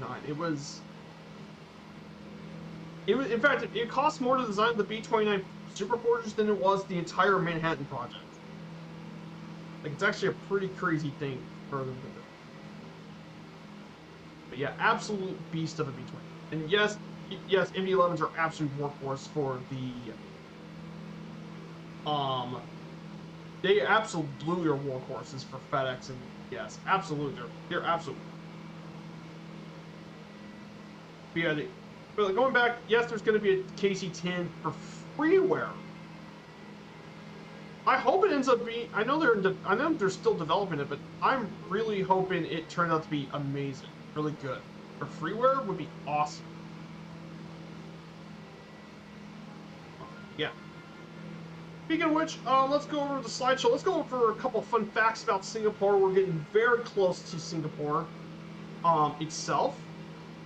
So the first fun fact is the symbol of Singapore actually is the merlion, a mythological creature that is half lion, half fish, and was designed by British ichthyologist Alex Fraser Brunner in 1964 for the Singapore Tourism Board, and it ends up being the official symbol of Singapore. It's one of the only 3 surviving city-states in the world, along with San Marino and the Vatican City. are the only other city-states in the world. Christmas Island actually used to be Singaporean until it was transferred back to Australia. So yeah, the Christmas Island is used to be Singaporean, funnily enough. And finally, it's home to the world's largest vertical garden. Um, its 4 towers are around 24,638 square feet of greenery, and they reduce not only the greenhouse gas emissions and minimizing heat absorption with its heat-reducing windows. It's home to a whole bunch of gardens all over the city. The gardens in particular, they are the Gardens of the Bay. Gardens by the Bay is those towers, by the way.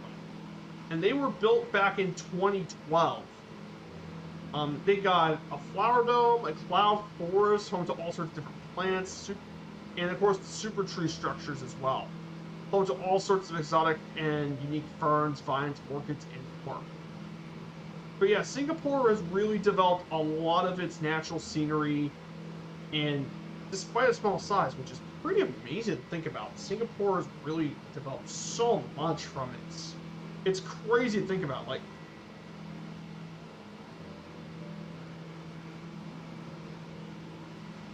I mean, if you look at the old pictures of Singapore from the old pictures, you can see that it like Singapore was like a small village and all that. And when you compare it to the new Singapore, it is almost completely a new place. It's almost like a completely different city when you see the old and new stuff in Singapore. It's crazy. This place has grown so much. And speaking of which, there are tons of landmarks. Here's a few of them. Obviously, the UNESCO World Heritage Site, Singapore Botanic Gardens, the Gardens by the Bay, which is home to nearly almost 4 million plants, can be found here in Gardens by the Bay with its architecture and garden rhapsody. And then its iconic hotel, Mariana Bay Sands, one of the world's most expensive casino property in the world. This 55-story tower is home to the world's largest infinity pool and atrium casino.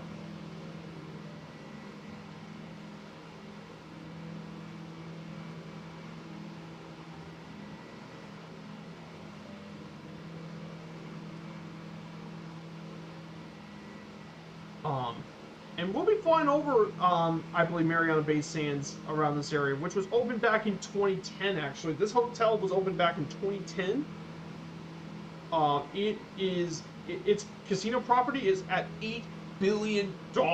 It features a 2,500 room hotel, a 220,000 square meter convention center, and a 74,000 square meter of shops, museum, theater, restaurants, floating pavilions, science exhibit, and the largest atrium casino with over 500 tables and 1,600 slot machines. And it has an infinity swimming pool, which is 150 meters long, which is pretty crazy to think about. It is expensive. Pretty crazy stuff about Singapore. Pretty crazy stuff. For sure.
Yeah, guys, thank you guys so much for coming here today for this stream.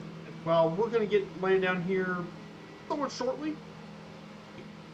we're gonna probably raid the Shadow Display team today. I believe if they're live, they're gonna be 1900 Zulu.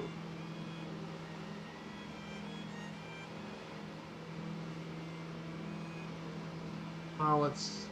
Oh, I guess if they're not on, we'll probably raid someone else.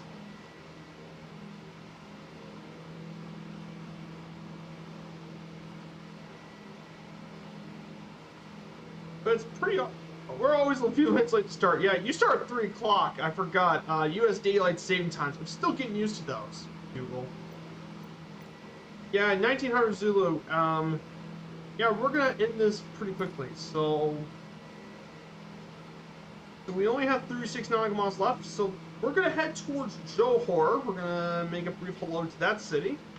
Some interesting things about Johor, Malaysia. Johor is the second most populous city in Malaysia behind Kuala Lumpur. Its nickname is Darul Tazim, the abode of dignity. Is its nickname. Johor Bahru is the capital city here, and it's the second largest city here in Malaysia. It's known for its connection to Singapore, and it was founded in 1855 when the Sultan of Johor came under the influence of Temenggong Day Ibrahim. And it serves as one of the 2 land border connections between Malaysia and Singapore, and it features the busiest international border crossing in the world.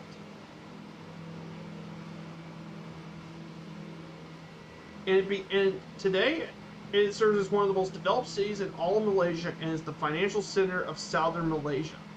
So it definitely has quite a bit of history and stuff as well.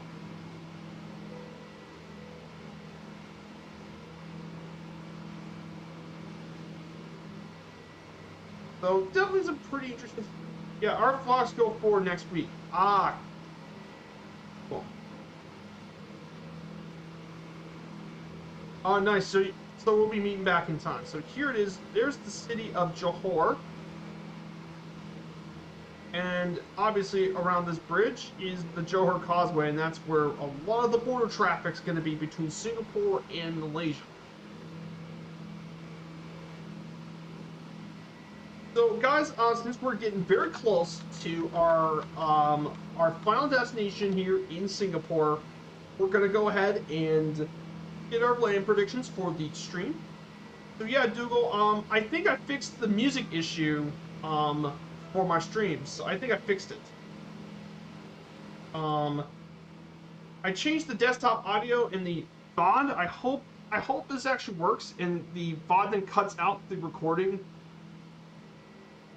while still doing it. I'm hoping it works for the music. I know it may not be the loudest.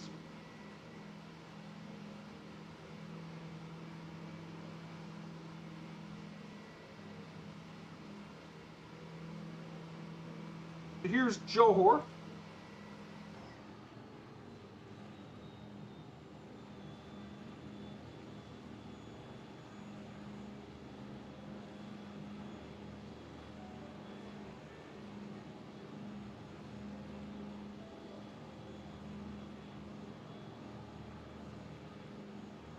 It's quiet, but you can hear it. Oh, good.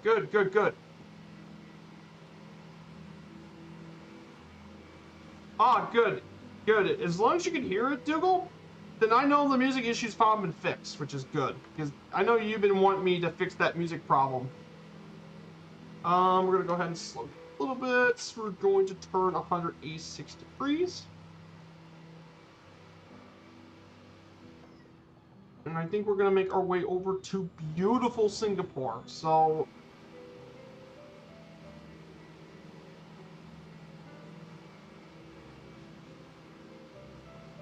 I'm glad I can get that music problem somewhat fixed. So after we tour the city, our final destination, it is Seletar Airport. This is our final destination here, is Seletar Airport here in Singapore. It's one of the many airports, but this is the main civilian airport. It opened back in 1928 as RAF Seletar, a military airbase. And it used to be that way until it was handed back to Singapore in 1971. Um, today, today it is known as an airport that serves a lot of turboprop and small and private business jet airlines. It serves as a secondary destination for all the turboprop planes. So that way, it helps ease the traffic from Changi, which is the main international airport here in Singapore. But the plane can actually handle up to jet planes as big as the Airbus A320. It has 6,023 feet of runway, and it was quite an important place in World War II for the Royal Air Force back in Asia, which is pretty cool as well.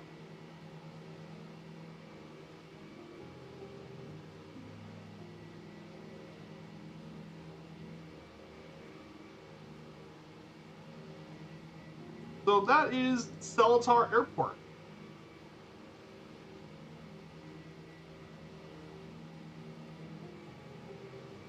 Here it is, guys. So we have Cop and Sticks flying with us in the DC-3. He's in a DC-3, but for me it looks like a Gikna. But it looks like an actual Gikna. Oh no. That can't be good. So yeah, welcome to Singapore, guys. So we're in Singapore, actually.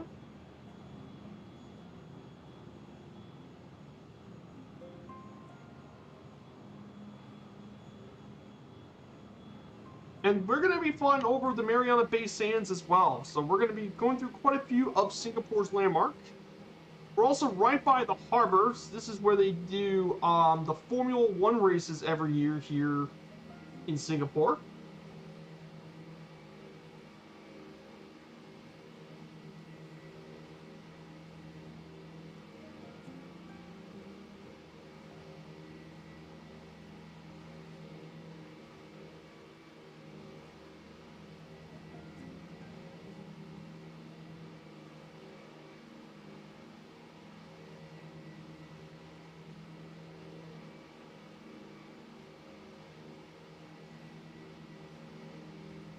So yeah, if you look way in the distance, you can see Big O Changi Airport, which is massive. Changi Airport, colossal airport.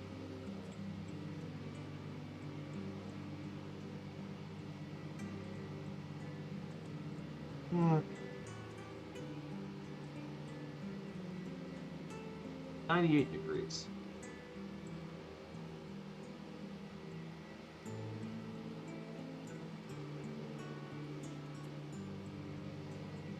And isn't this cool?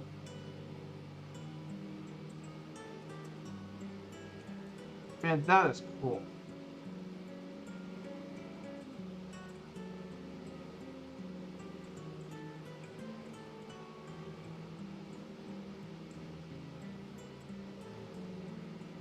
But yeah, we're going a little slower here. So that way we can enjoy the scene. Right here. Right here would be good. So here is the rest of downtown, and here we can see the Mariana Bay Sands, and we see the Singapore Flyer up here. So we're going to see those as well. Coming up real soon.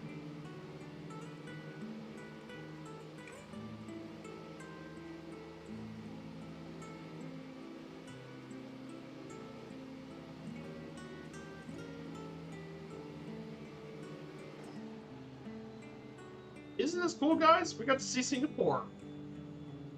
This is cool. This is my first time I've got to really explore Singapore for a bit. I've flown out of Changi before, but never really explored it. So yeah, this here is, I mean, it is crazy how much Singapore has really built up. It's actually crazy.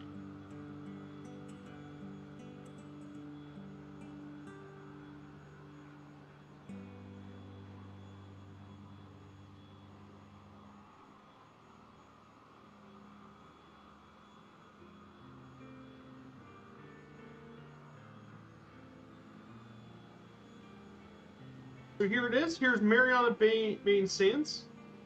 Here's the rest of downtown Singapore.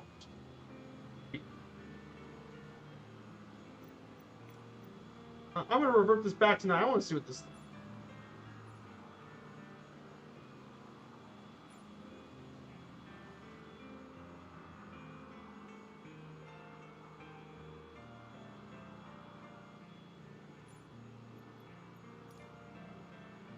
We're back to the property time.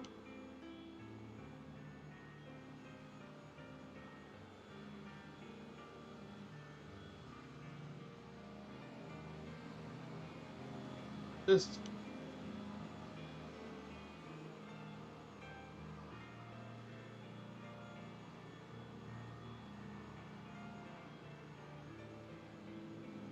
Yeah, here's Mariana Bay of the Sands.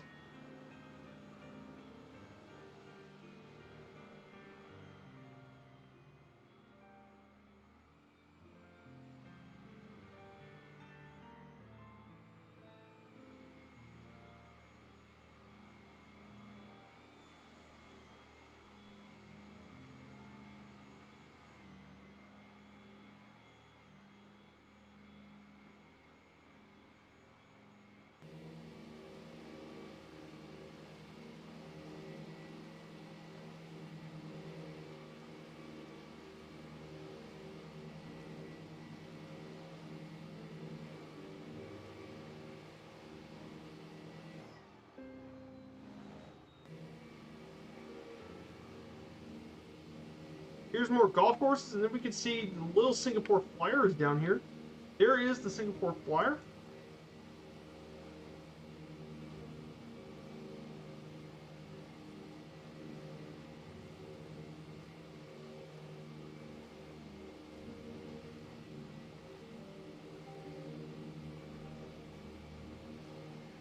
Man, that's cool.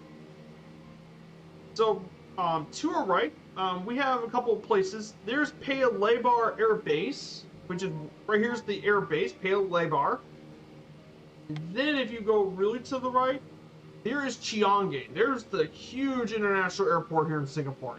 I mean, they have flights from all around the world. And when I mean around the world, they literally have destinations everywhere.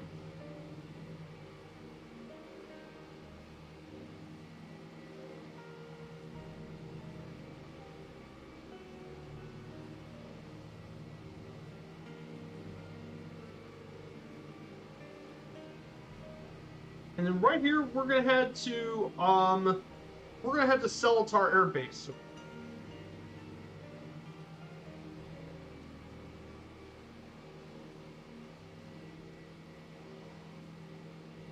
That's where we're heading to. But yeah, this is the rest of it's part of Singapore, right in the real center of it. But yeah, it is, like I said, it is absolutely crazy to think about how much this city's grown. It's pretty immense. So guys, don't forget to get your landing predictions, guys. We're going to have a pretty cool landing here coming shortly.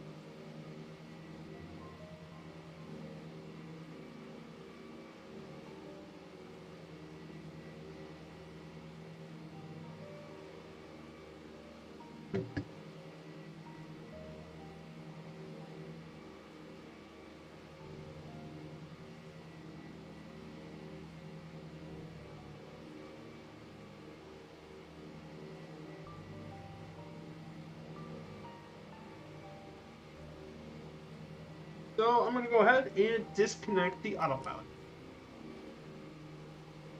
We're going to go ahead and get ready for the landing. This should be a good one, guys.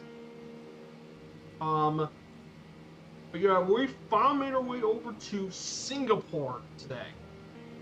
The next one afterwards is going to be nearly 800 nautical miles from Singapore to all the way to Kota Kinabalu, which is going to be a pretty long flight. For sure, we're gonna be here.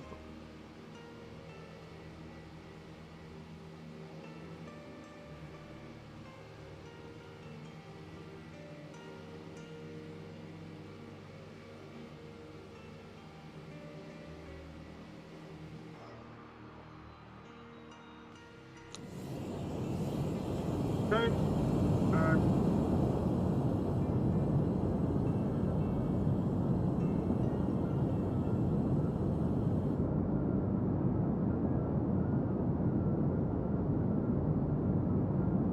Good to see you, friend all. So, yep, we're going to go make the landing down to the...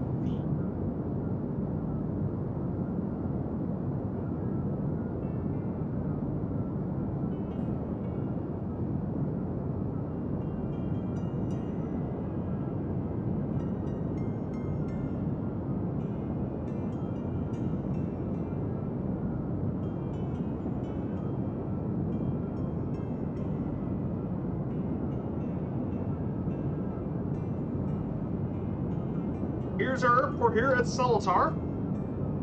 See if we can get the land done and we can wrap up the stream.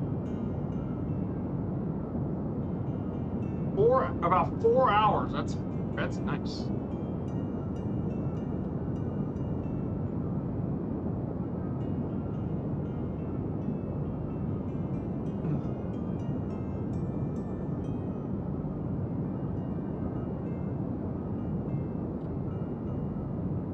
And another fantastic landing. Up. And we're gonna... Awesome. Thankfully, there's plenty of areas here at Seletar we can park. Let's just go park. Let's go turn right here, and we just park right in this area. There's plenty of parking space at Seletar.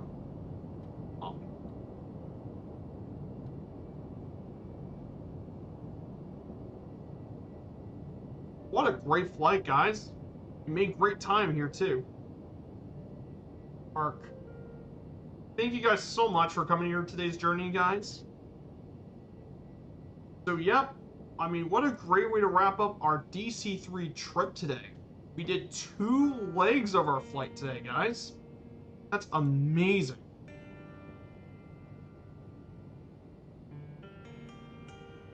Park. But yeah, we'll be heading back here next week, and we'll be taking off. We're going to head back to Malaysia.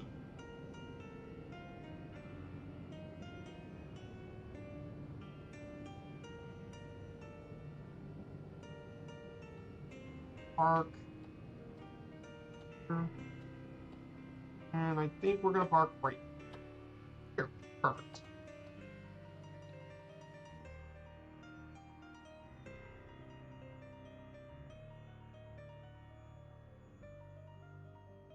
There's Biggles and there's Kaput Stick. Awesome job, guys. Welcome to Seletar Airport, everyone. We made it on our way, and we're here in Singapore, guys. Awesome job, guys. Nicely done, guys. That is awesome.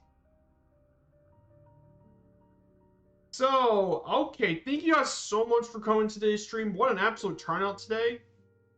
So on Wednesday we'll be back in the 737-600, and I'm planning on flying the the 737-600, and we're going to be heading to one of the most difficult airports in the country, in the United States, to land. We're going to fly from Lake Tahoe to Telluride Regional in the 737-600. It's going to be absolutely crazy to do it here. On Friday, we'll continue our island hopping journey. We'll go through much more of the Caribbean islands of the Leeward Islands. And this time, taking a proper Caribbean plane for the trip, the Twin Otter. And finally, on next Sunday, leg 15 of our DC-3 journey. And we'll make our way over from Singapore to Kota Kinabalu in Malaysia. We're heading back to Malaysia again. So guys, thank you so much for coming on to today's trip. And I hope we see you guys soon on Wednesday. So we're going to stick by for the raid. Who do we raid today? I'm going to probably raid something a bit different. We're going to check out Boozy Sheep's channel. For guys who don't know about him, he is a good friend of Planet Neutral, another good content creator friend, and I think it'd be a good time to check out his stream. So let's go give him a nice raid as well. So guys, thank you so much for the channel, and seriously, thank you guys so much for coming here. So stick by, and we're gonna take care, everyone. See you all on Wednesday. Bye.